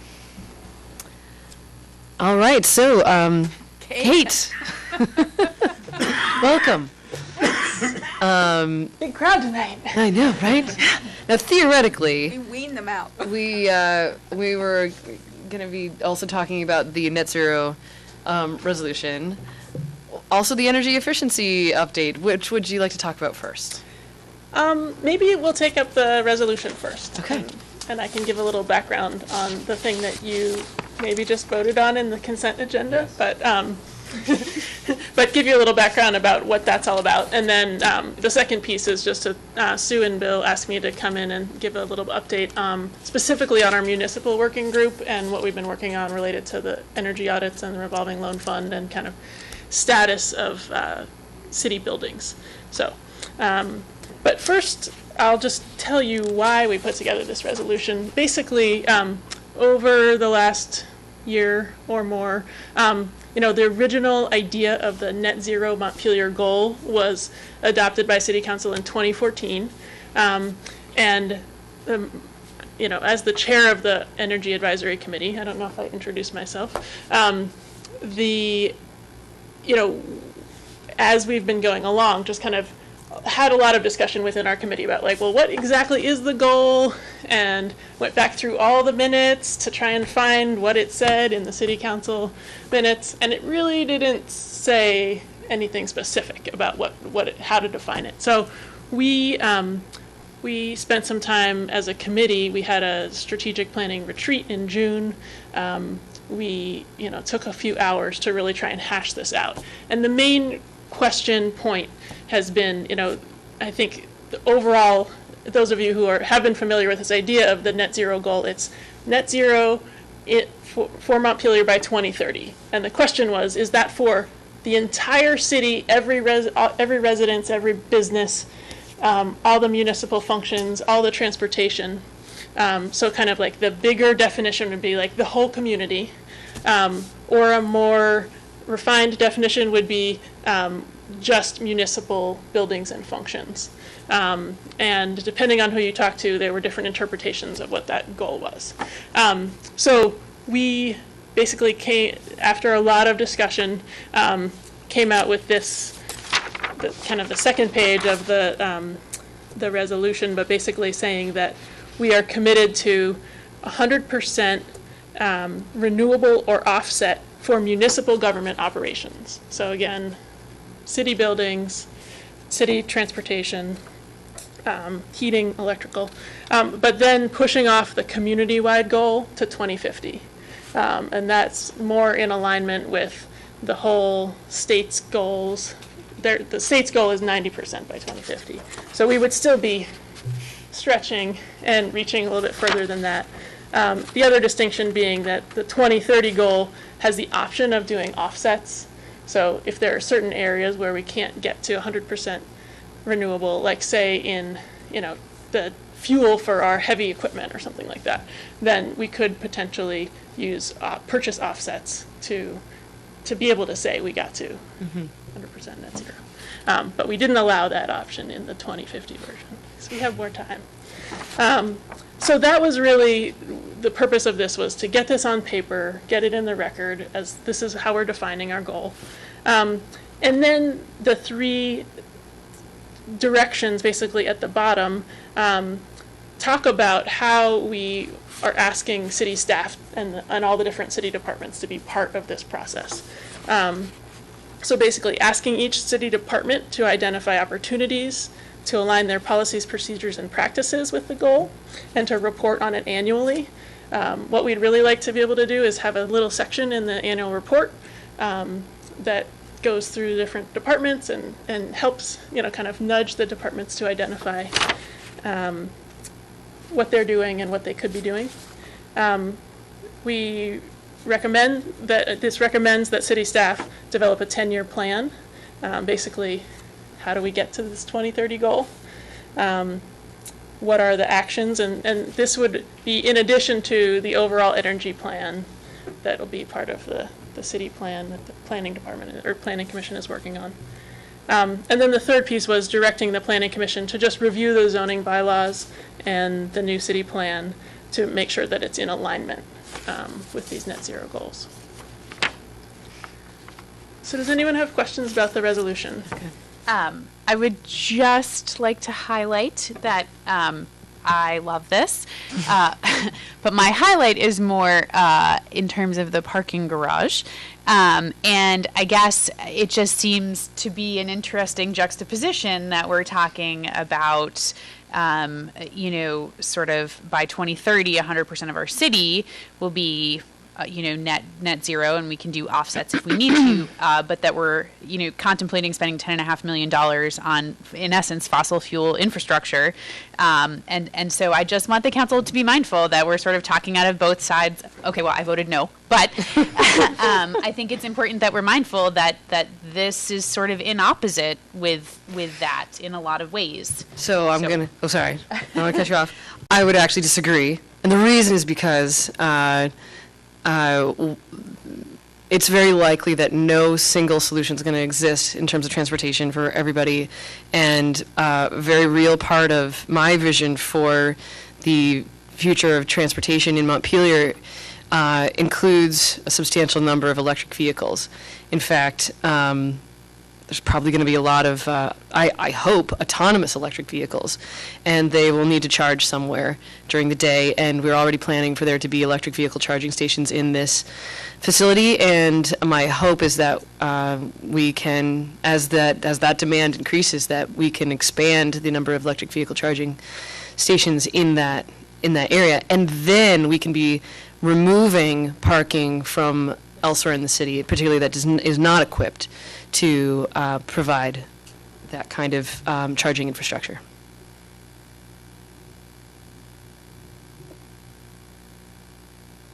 So, any other questions or comments about the resolution? About the resolution? Not, I can. Yeah. I was really glad for the last page. It was a bit long, but the last page really got very specific. Thank you for that.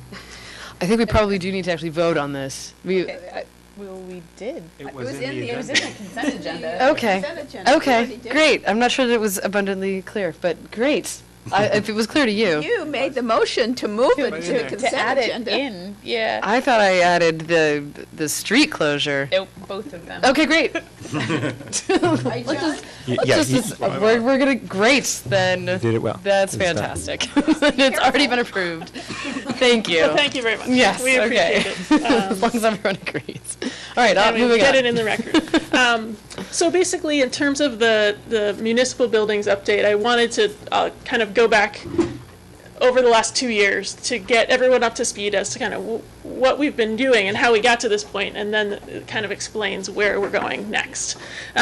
So 2 years ago, September 2016, the council approved the Net Zero Revolving Loan Fund. And that was taking $20,000 out of the general reserve fund and allocating it specifically for municipal energy efficiency projects in a revolving loan fund that will, so as savings are accrued by these energy savings projects, it goes back into the fund and grows over time. So we started with $20,000. We got a $5,000 kind of match from Efficiency Vermont. And then we basically, once that happened, we were like, okay, we got to figure out the system. We've got to put a committee together. So we actually have a subcommittee that involves 3 city staff and 3 members of MEAC. And we worked with this group called SEI, the Sustainable Endowments Institute. So they have this they support organizations, mostly institutions of higher ed, in setting up these funds. So we've got, our application, and we've got our guidelines, and we put all those materials together. And we did a first pilot project in 2017, which was a relatively small one. It's a capacitor at the water treatment plant. Not very sexy. Basically, it doesn't actually save energy, but it saves money because it reduces peak demand charges. So it saves us about $100 a month, and we spent the money. It's already paid itself back. And it was a good, small test of the system. And so once it's paid back, then we take 50% of the savings for the next 2 years, and that helps kind of build the fund up over time. But after we got the fund established, we were like, okay, so how do we figure out these projects? Anyone can bring a project to the committee. They can fill out the application, but how do we kind of not just pick the lowest hanging fruit, but the things that are going to have the most impact? And we realized that we hadn't done building energy audits of the city's municipal buildings for the most part that we could find. We found one for the rec center, but that was the only one that anyone could put their hands on. So we came back to council and said we would like $20,000 to hire consulting engineers to do level 2 energy audits of municipal buildings. We picked 6 to start with. That's the 6 biggest users. We had to put that out to bid, so it wasn't until December of last year that we actually completed the audits. The 6 buildings that we did were City Hall, Fire Station, Police Station, the Water Resource Recovery Facility Office, the Water Treatment Plant, and DPW Office. And so out of those reports, and you got that in the packet for tonight's meeting, but it's a long report, so I can understand if you did not read the whole thing, but it basically goes through envelope improvements, so how to do air sealing and insulation, and then electrical improvements for lighting and some process stuff. And so we got this nice spreadsheet of probably 60 or 70 different individual initiatives, or what they call recommended measures. And we can look at it by building or by type and, sort it lots of different ways. If you put all the recommended things together, it's about $400,000 worth of work. So then we kind of said, okay, great, let's go through this process and do a little cherry picking of figuring out what are the things that we could do that would have the most impact that we could do with the revolving loan money that we have available. And part of the revolving loan guidelines say that you have to have a payback period of 4 years or less. So we were really looking at payback period and which are the things that we could do that are in the $5,000 to $10,000 range, and pick those. So then we said, well, before we go out and subcontract these projects that are on these recommended lists, we should really go talk to the city staff who run these buildings and make sure that these recommended measures make sense to them. So we spent most of the spring and summer kind of trying to track down who's really in charge of each building, not always totally clear, and try and get a meeting with them and say, okay, here's the audit report. Do you agree with these ideas? And here are the things that we thought maybe the revolving loan fund could work on or could fund for you.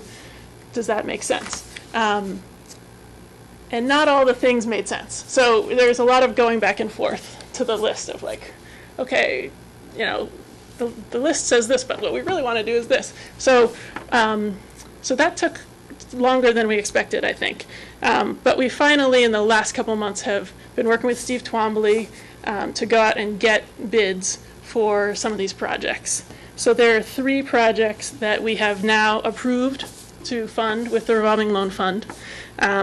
One is new interior storms at the DPW office, about $1,600. One is going through all of the windows here in City Hall, which there's 150 windows in this building, and going through and checking the weather stripping and adjusting things, and they're about halfway through that process. And it takes a while because it has to be done sometimes after hours and on the weekends. And then there are also a couple interior storms that are getting replaced in here. And then upstairs in the theater, we'll be doing a LED lighting replacement for the house lights of the theater, which is another $5,000 more or less. So those are the projects that have now been approved as of 2 weeks ago or something when we met and are in progress. And we are also getting quotes for replacing dehumidifier at the water treatment plant, but we haven't heard back from that contractor yet. So kind of if that's a reasonable amount, we may go forward with that. But so we haven't spent all of the revolving loan fund money yet. We've committed $13,000 out of the $25,000 that we have in there right now. So I think the bigger picture thing to say is yeah, it takes some effort to get all these projects lined up. Hopefully someday when we have a energy and facilities coordinator on staff, this would be part of their job. Even just coming up with this took me a long time to try and track all this stuff down. The other piece that came out of the energy audits that some of you have heard me talk about before is this thing called retro commissioning. And so what retro commissioning is you go into an existing building and look at the existing systems for heating, ventilation, air conditioning, cooling. And basically it's engineers going in and just taking a deep dive into all of the systems and figuring out how is it working, are the controls set up properly, can they be tweaked or made more efficient. It doesn't look at replacement or switching out fuels or things like that, but it just looks at is it working properly and what can we do? So luckily Efficiency Vermont has a program where they will cover the first $5,000 of that process. We brought them in and worked with, use the Efficiency Vermont money to hire CX associates last year to do retro commissioning at the police station, which was a huge success. We discovered the issue that had caused doubling of their heating load. It was a $20 fan switch, and by fixing the fan switch, we have saved $14,000 a year. So big success story, and Out of the audits, they said there are 3 areas that they recommended we do the retro commissioning on. And since that initial process has been free through Efficiency Vermont, we said, yeah, let's go ahead and do it. So over the summer, we did 3 more retro commissioning studies. One was looking at the district heat loop in the summer, so how it works down in the basement of City Hall, and opportunities for improving the efficiency of that. Another one looked at the fire station. It has a snow melting system. So basically there is a heating loop that keeps the concrete warm so that snow doesn't build up in front of the fire station doors. So they looked at that. And then they also looked at the water treatment plant and the dehumidifiers and some of the stuff over there.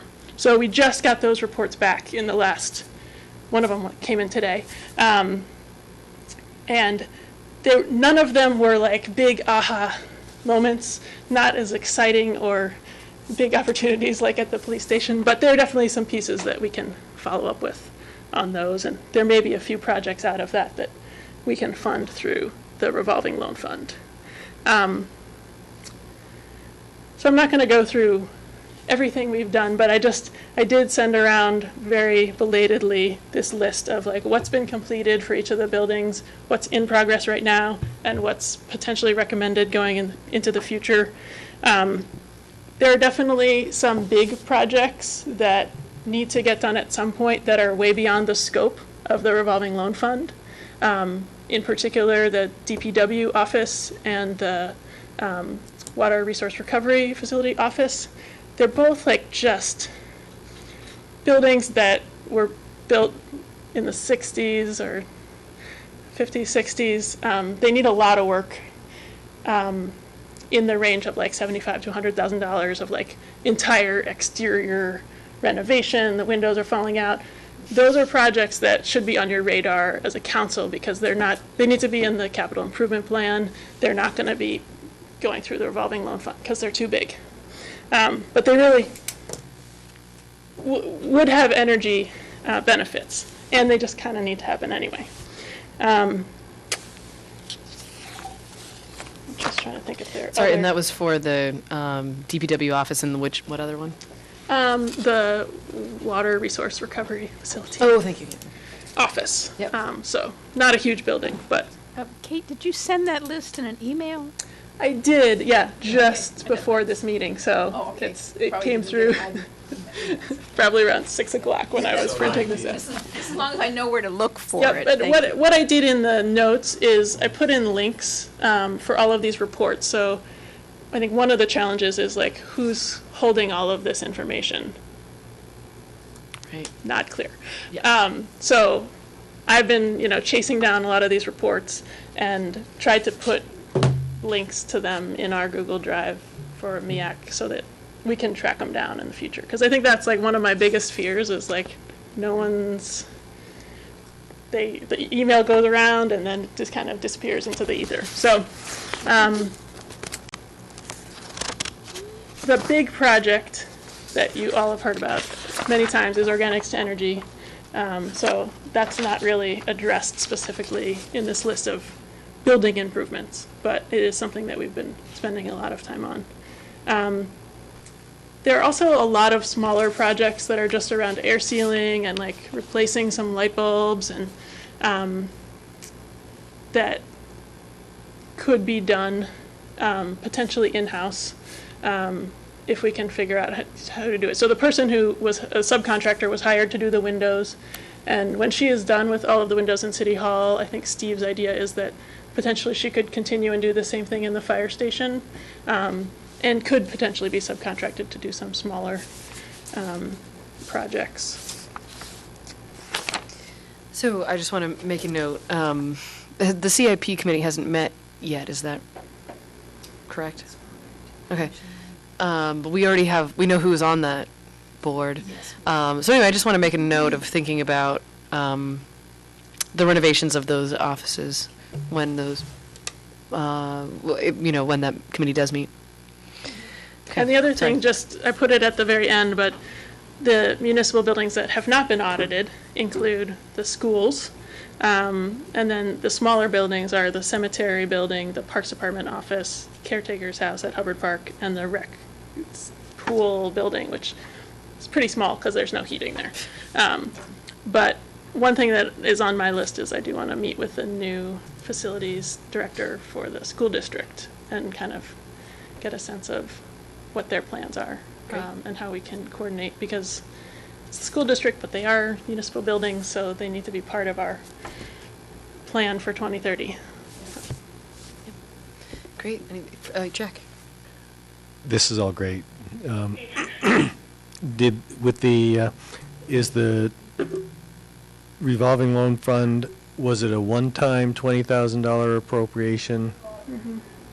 Yep. So. I mean, we haven't asked for any more, and we haven't fully used it all up yet, so there hasn't really been any reason to ask for more. We will get a second infusion from Efficiency Vermont. The restriction on their gift was they'll give us $5,000 up front, and then once we've shown that we've revolved the loan twice, they'll give us another $5,000. So we kind of have that promise to us if we remember then to go back to them and show them the letter Be that on they this sent. committee the rest of your life. Someone to remember. Lifetime appointment. Okay. Great. Further questions? Just wonderful work. So impressive. Thank you. Thank you. Yes, we're very thankful and looking forward to having more conversations about energy coordinators, maybe. I'm happy to talk to you about it at any time. All the things that could be done by Okay. Thank you. All right. Jumping back here. Okay. Police body cameras policy. Super.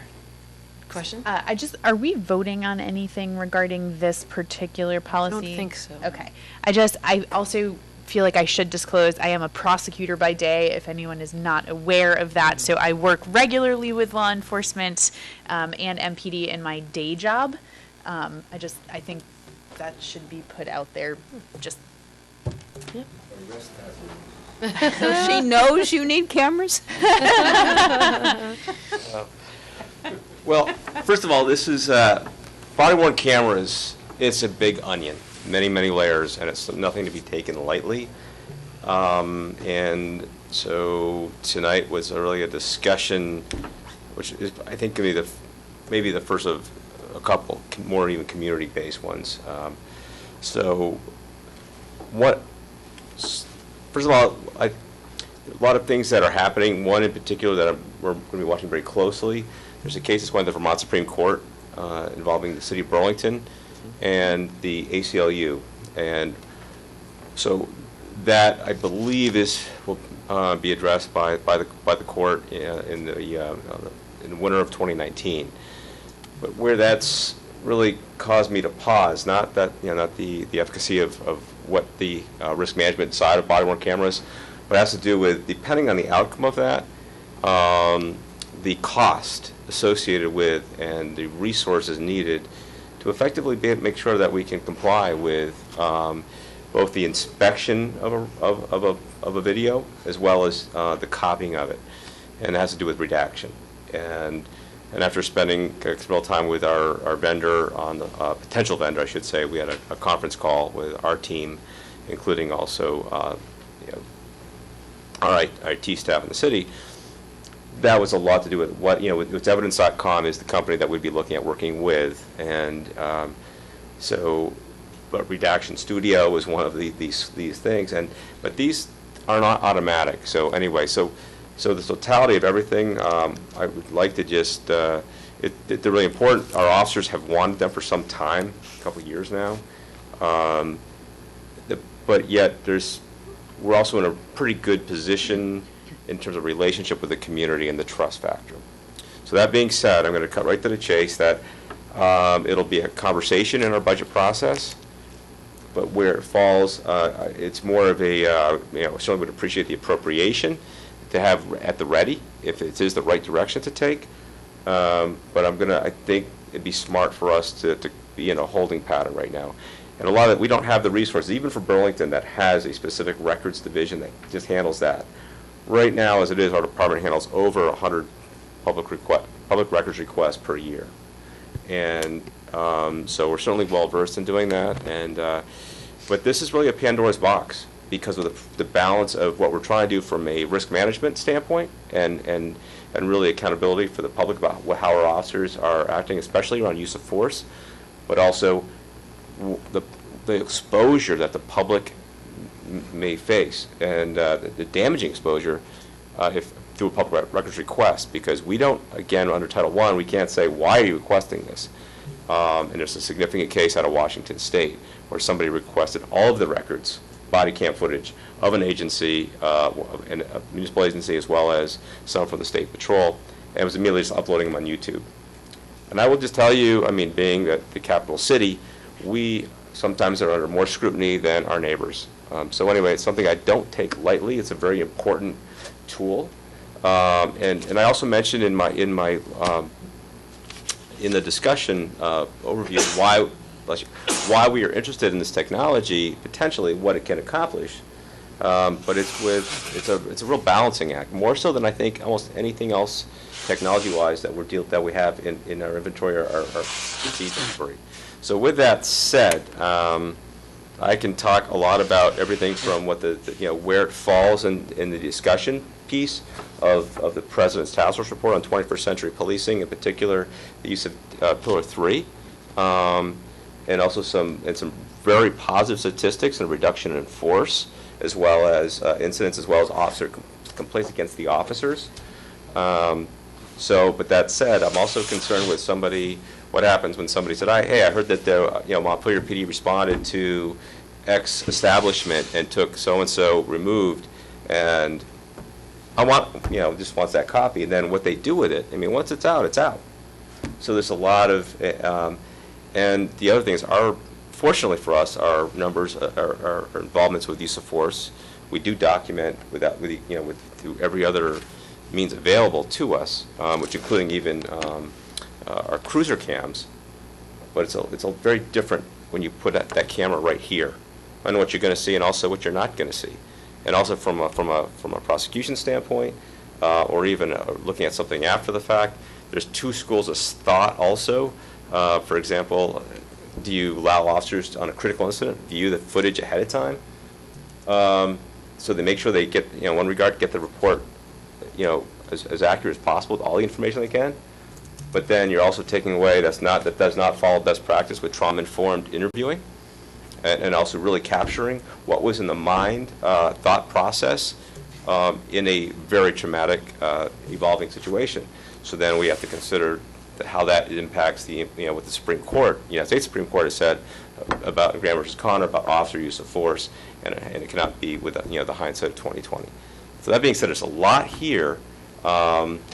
The roots of the policy that I sent out as a draft only, and we already have, since then, we've already looked at also some additions we'd like to make to it.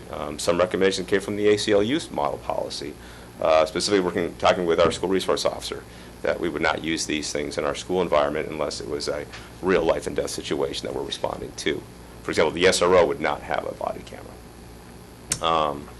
So that said, anything, how much do you want to talk about this, or little do you want to talk about this?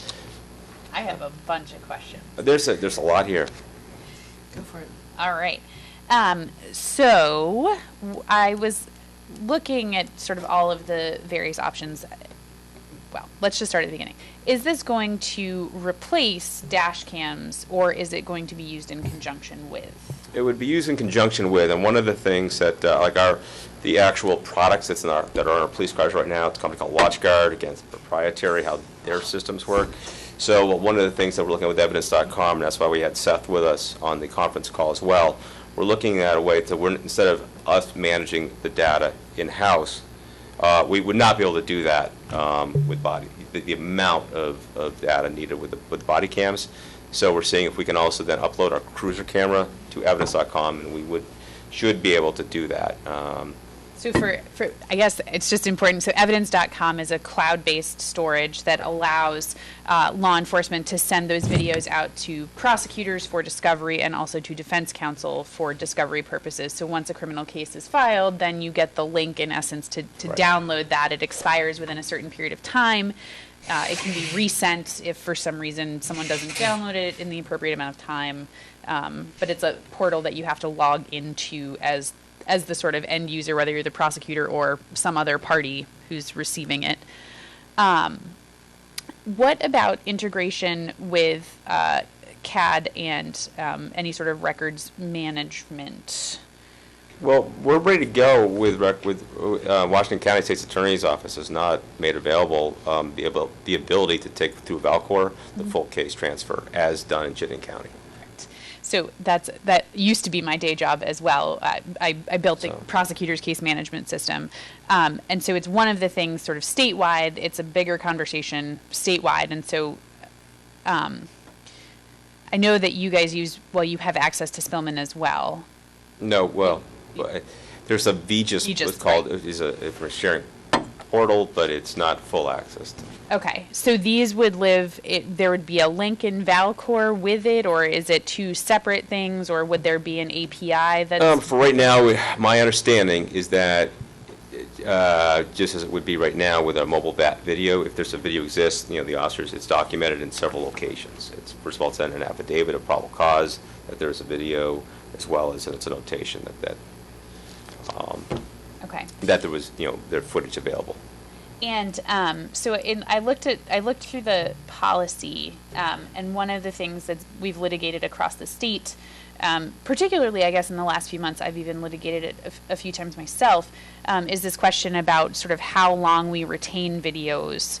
And I know for DUIs, there's a particular time frame spelled out in Title 23, but for other kinds of cases, that's a big separate policy that we haven't even formulated yet, and it's something that we're wrangling with as we talk about not only data storage but also some of the flexibility and some of the options that you have with evidence.com. So, for example, you can set certain video files unless you tag it, and again that can be automatically purged after whatever prescribed time that is appropriate to comport with Secretary of State and Vermont's law, open records law. At any time, if we think that this encounter with, let's say, as a citizen, and boy, something didn't feel right, how this went, there could be litigation here. We can keep that indefinitely through evidence.com. So that's how we would manage that. And then the rest, it would be what is the retention policy. And that really is something that any government, municipality should really, look at. And it's something we're struggling with. It has to do with we're keeping boxes of hard files that we no longer need to keep, to making sure we have things. And so and certainly statute of limitations is a consideration there as well, both civil as well as criminal. If I can just also one last thing, just on the price. One of the other things with evidence.com, these are all historically been 5-year.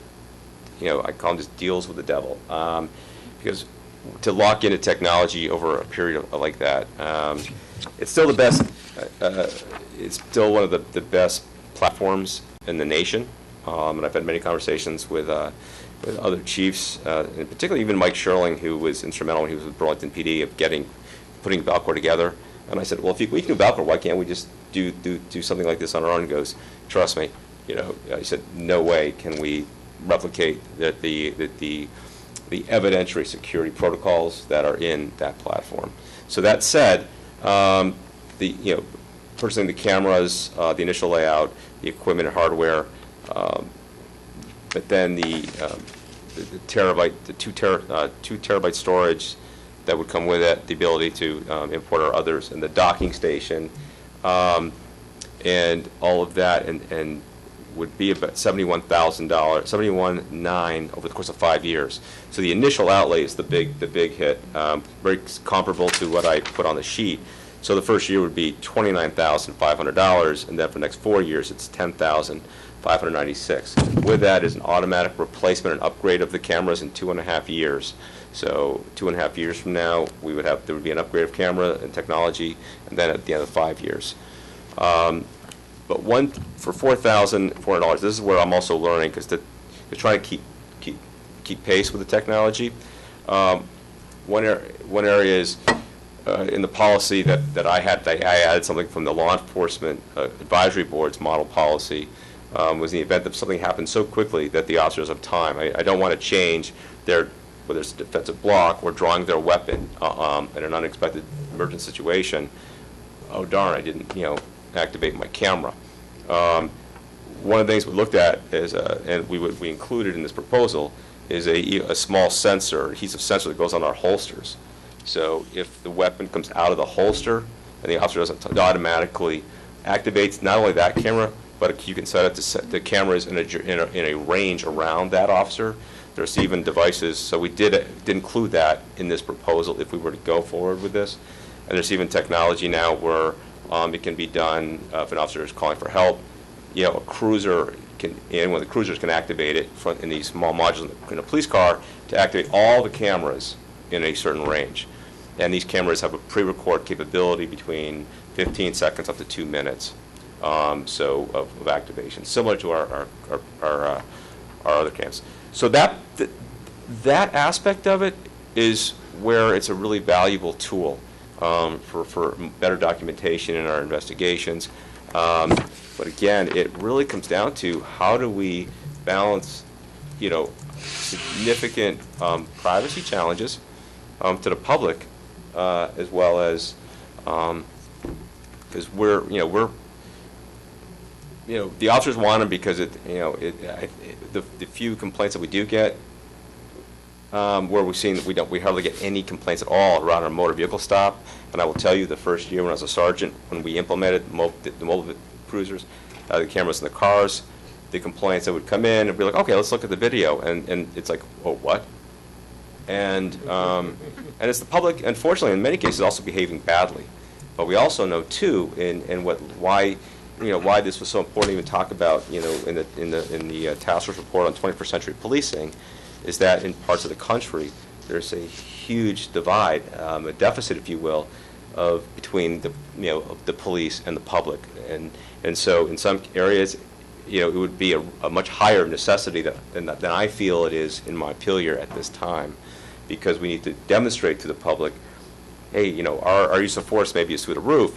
We need to get those numbers down. The public thinks that we're just out of control, so therefore the body camera is a very important device to say, look, let's look at what we're doing and how we're doing it. So that said, we are not perfect here in Montpelier. We're going to continue to make mistakes, but at the same time, I feel strongly that we have a good relationship with our community, and we want to be always want to be accountable to our community. So, but at this time, there's so many things, and right now, I would like to. I think the smart move would be to hold off and let's see first of all what the Vermont Supreme Court does, because theoretically, if the court says that even if you have to go ahead and make those redactions for just a viewing, that's still time to do that.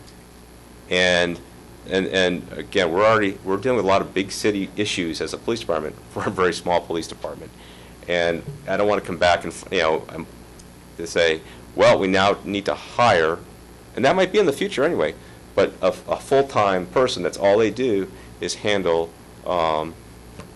these records requests. So. I just have a couple more things.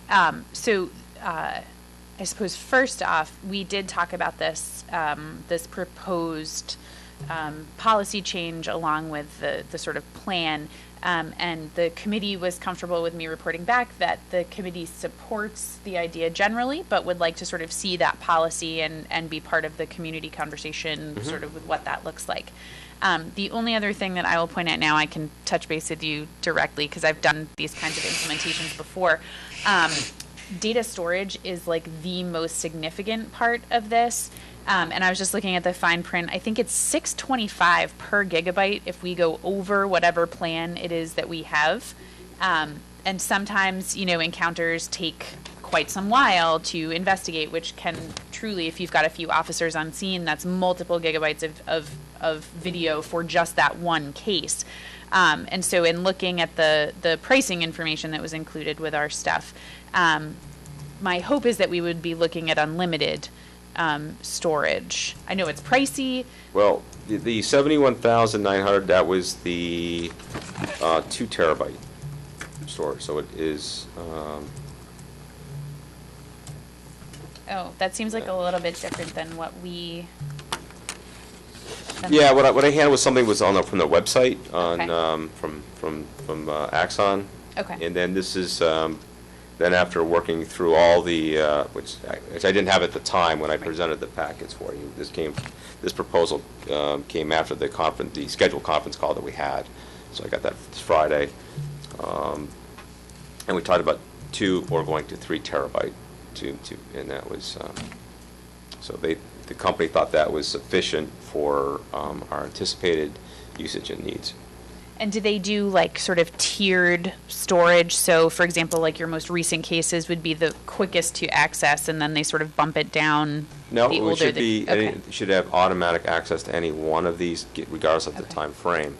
One of the things that they would need is, again, what would our retention cycle be, and the policy around that. And there is some guidance from the, in general, on record retention from the Secretary of State's office, which Chris Hepburn has also had training on. She's our administrative assistant for our public safety support services.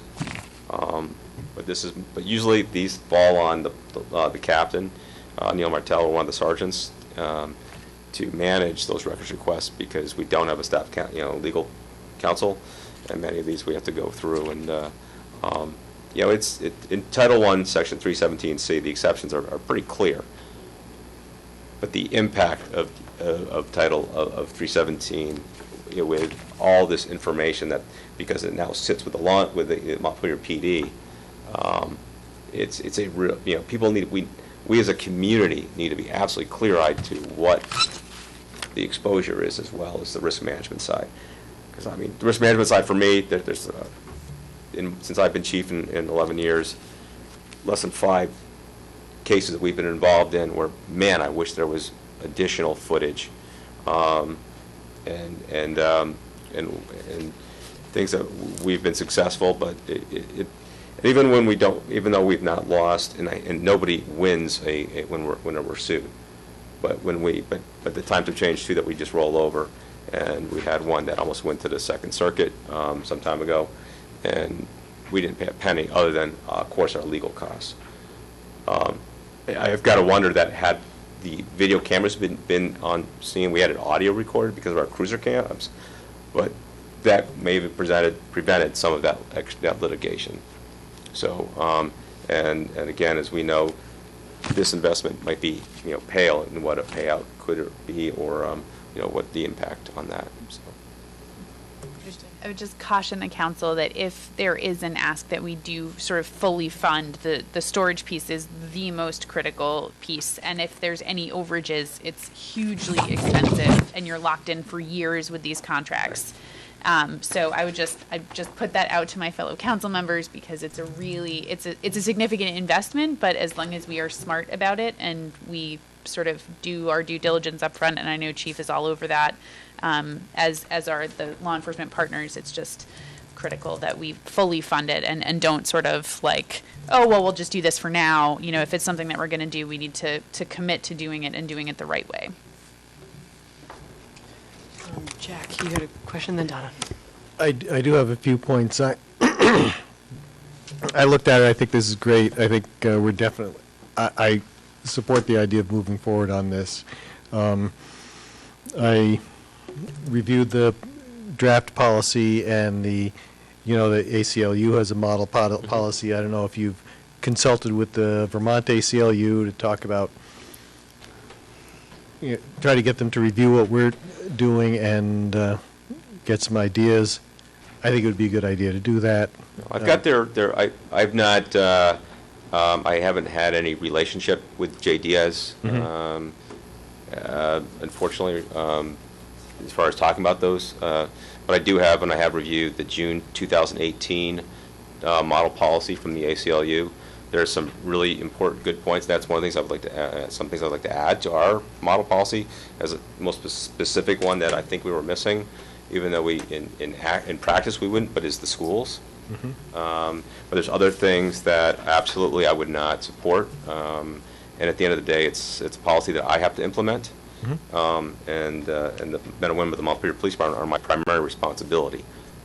So some of the things, so it's a different lens. But it's still something that does involve the community support conversation.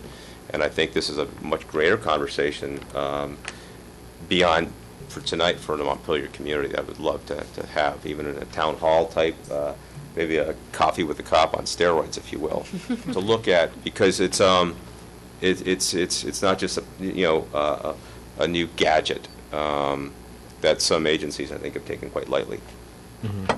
One of the things, one of the objectives in the policy is, the last one is to enhance public trust. Yeah. And there, I think we're in good shape, because as I say, I think, as you said, I think Montpelier public has a great deal of trust in the police department. And I certainly do personally, and I don't think that the police are violating people's rights, but I would encourage you to specifically add to the objectives that we want to protect civil rights and provide accountability for police conduct, because you clearly want that. Absolutely. And stating that publicly, that we're protecting all the people, including all the citizens you're interacting with, is a good public statement. And I also was not struck by the cost of this. It didn't strike me that this is out of line for the value.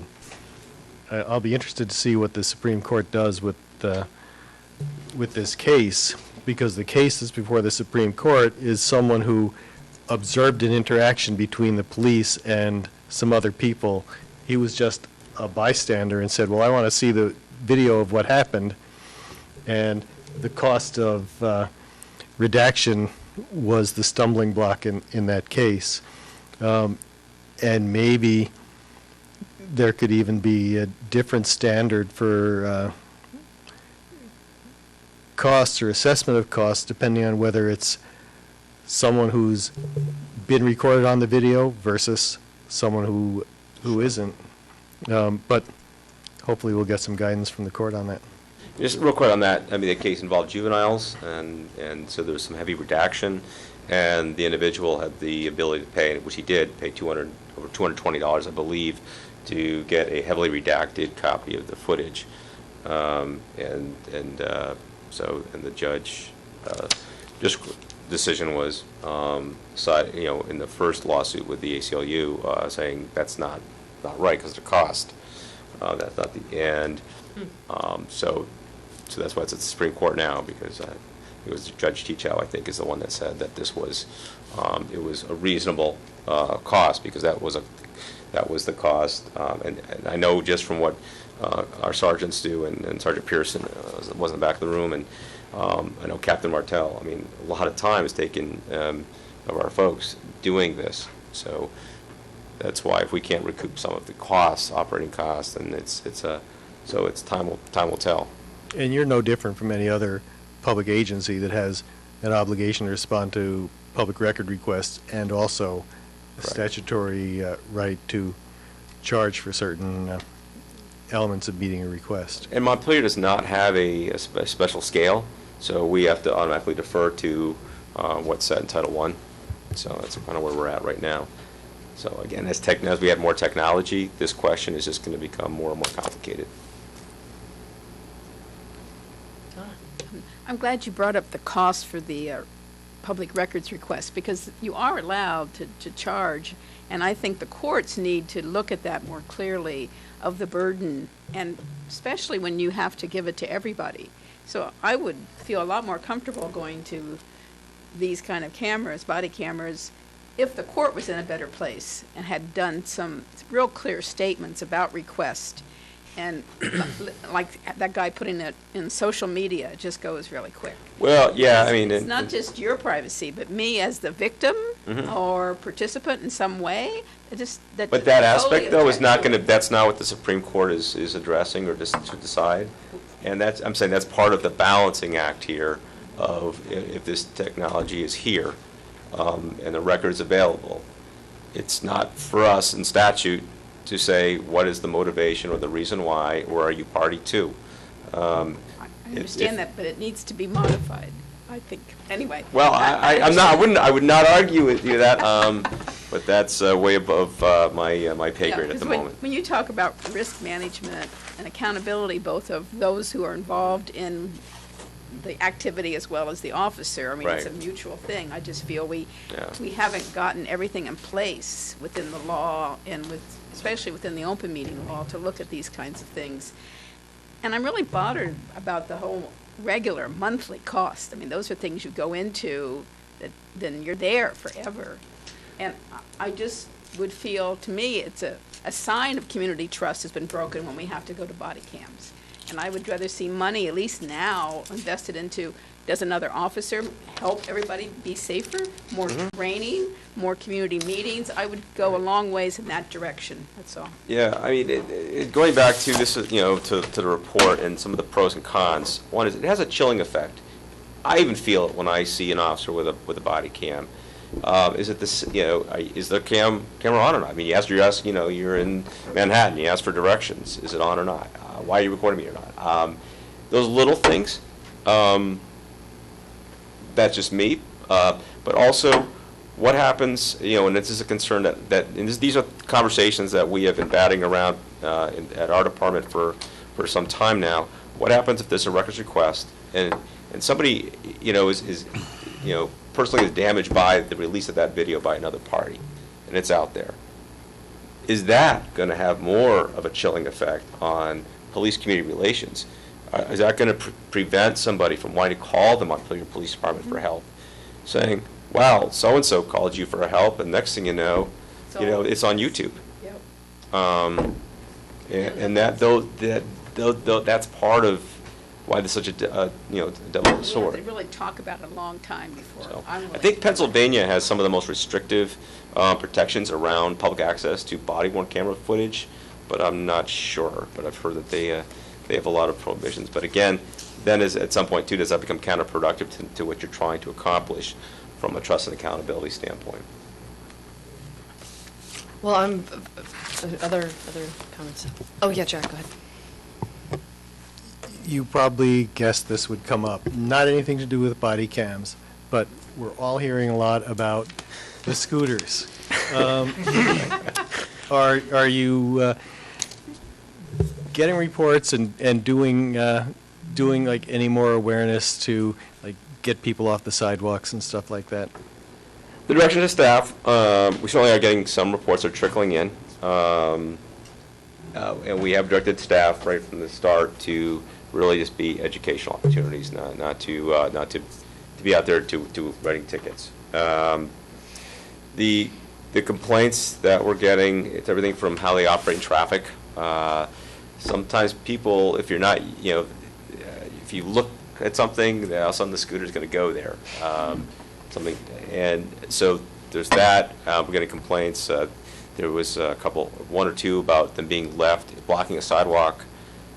So that it impacts people with mobility and accessibility issues, and we've had one so far that was vandalized and then tossed over a fence on Elm Street.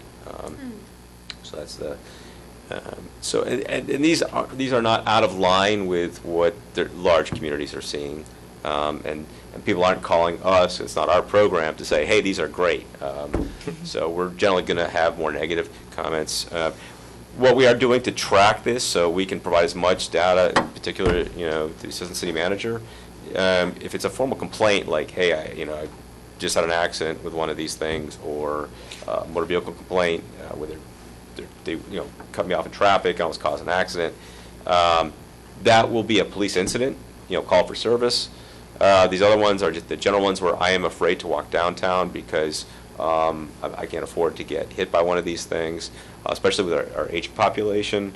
Those we're keep trafficking on a spreadsheet as they come into dispatch, and then at the end we're going to get all that information to Sue. So we have we can be as clear as possible of whether this is an appropriate device from a safety standpoint. Again,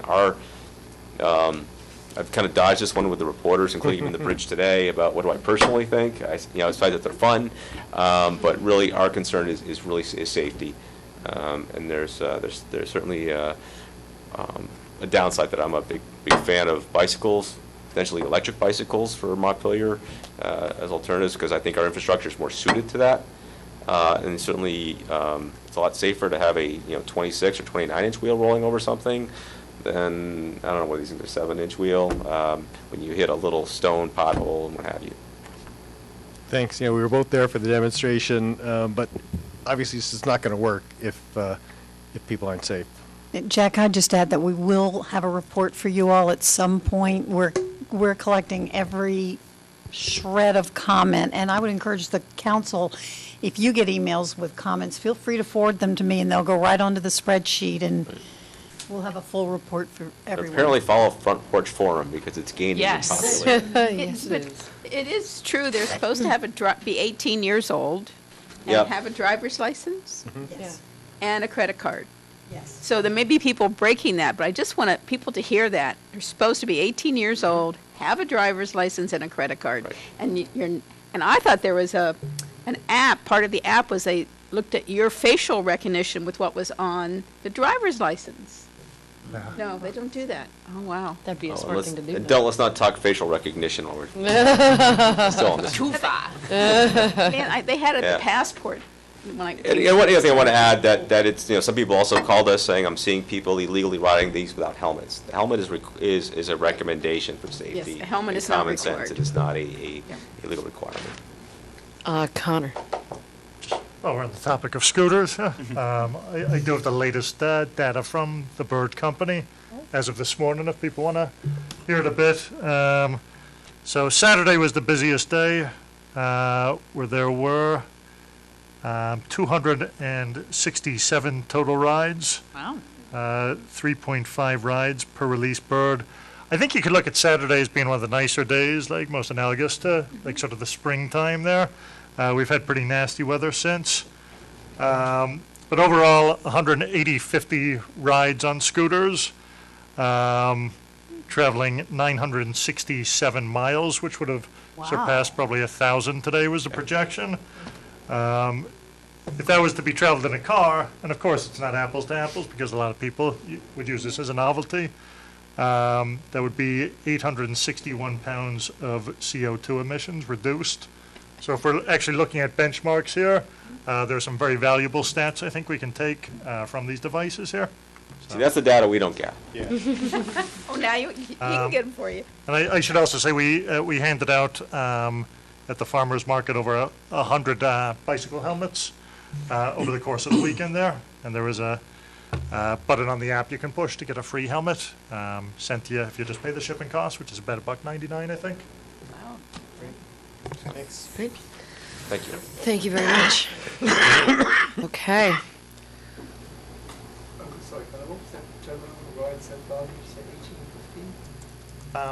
Sure, and I can loop back and write this down for you, Stephen, but 850 total rides as of this morning. Okay. We are almost done here, team.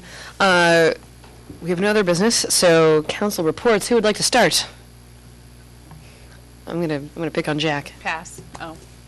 No, I was just going to say, I've gotten there's a lot of public discussion about scooters. I encourage people to keep it coming because we want to be in a position to make the best decision at the end of this experiment. So I'm happy to get communications from anyone about it, positive or negative, and I've gotten plenty of both, more than about any other topic since I've been on the council. Right? So true. Pass.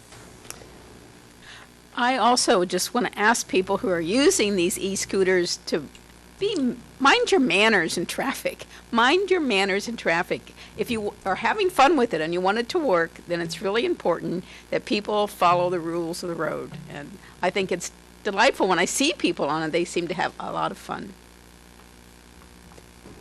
Keep talking scooters. Go right ahead.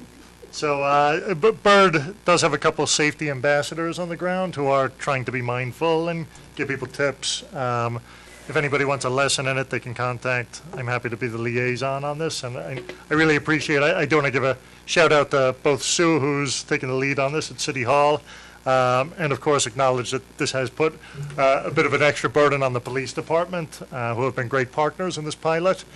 I think it's generated robust conversation in the community, but that's largely what a pilot project is for, and I think we would take any concerns very seriously.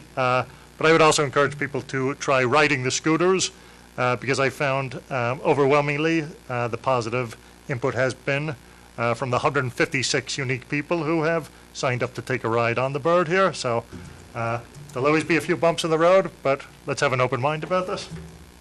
And an open road. Good. Yes, I am looking forward to trying the Bird scooter shortly. I don't know exactly when, but any moment now. Not after 9 o'clock at Not night, after. shut off. Yes, well, good.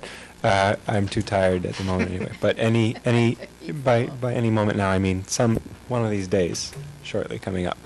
I also want to emphasize that for me at least, even if we move forward with something like the electric scooters in town, I think it is a small part of what I hope to do. If the scooters are useful for getting some cars off the road some of the time, then I am in favor of them, and that's my broader goal. So I am in many ways more excited about transit options that, for example, allow you to carry groceries or other things that the scooters are not designed for, and it's understandable. They don't tick every box, but I'm looking forward to this as one small step to a larger goal of fewer cars and more safety, honestly, on the streets, because the streets are not safe. Streets in general are not safe because they have 3,000-pound objects driven by everyone that can go 100 miles an hour. So anyway, that's my anti-car rant for the moment. And if you want to hear more, you can show up tomorrow morning at 8:30 at Baguitos. I will be happy to talk to you or listen to you. I prefer that. So tomorrow I am taking a day off from school, and I am going to Brattleboro, where I will be hanging out with the Central Vermont. Well, yeah, people from the Central Vermont Solid Waste District, as well as Lucas Herring, Mayor of Barrie.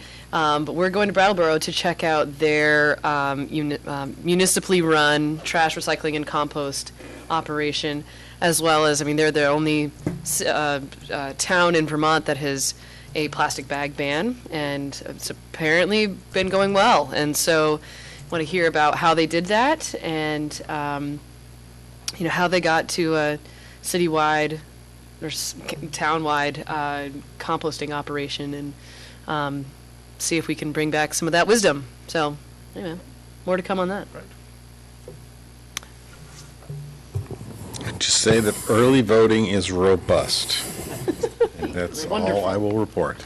Remind people about our meeting on Monday. Yep, public hearing on Monday on the ballot items.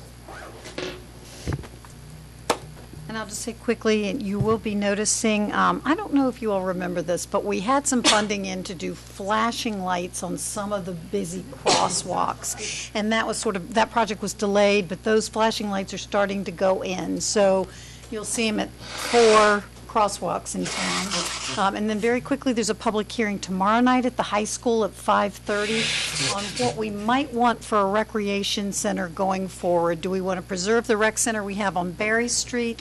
Do we want to consider building a new recreational facility that might even have a pool or two? So if people have opinions, show up at the high school tomorrow at 5:30. Excellent. Okay, so without objection, we're going to consider this meeting adjourned, 9:33.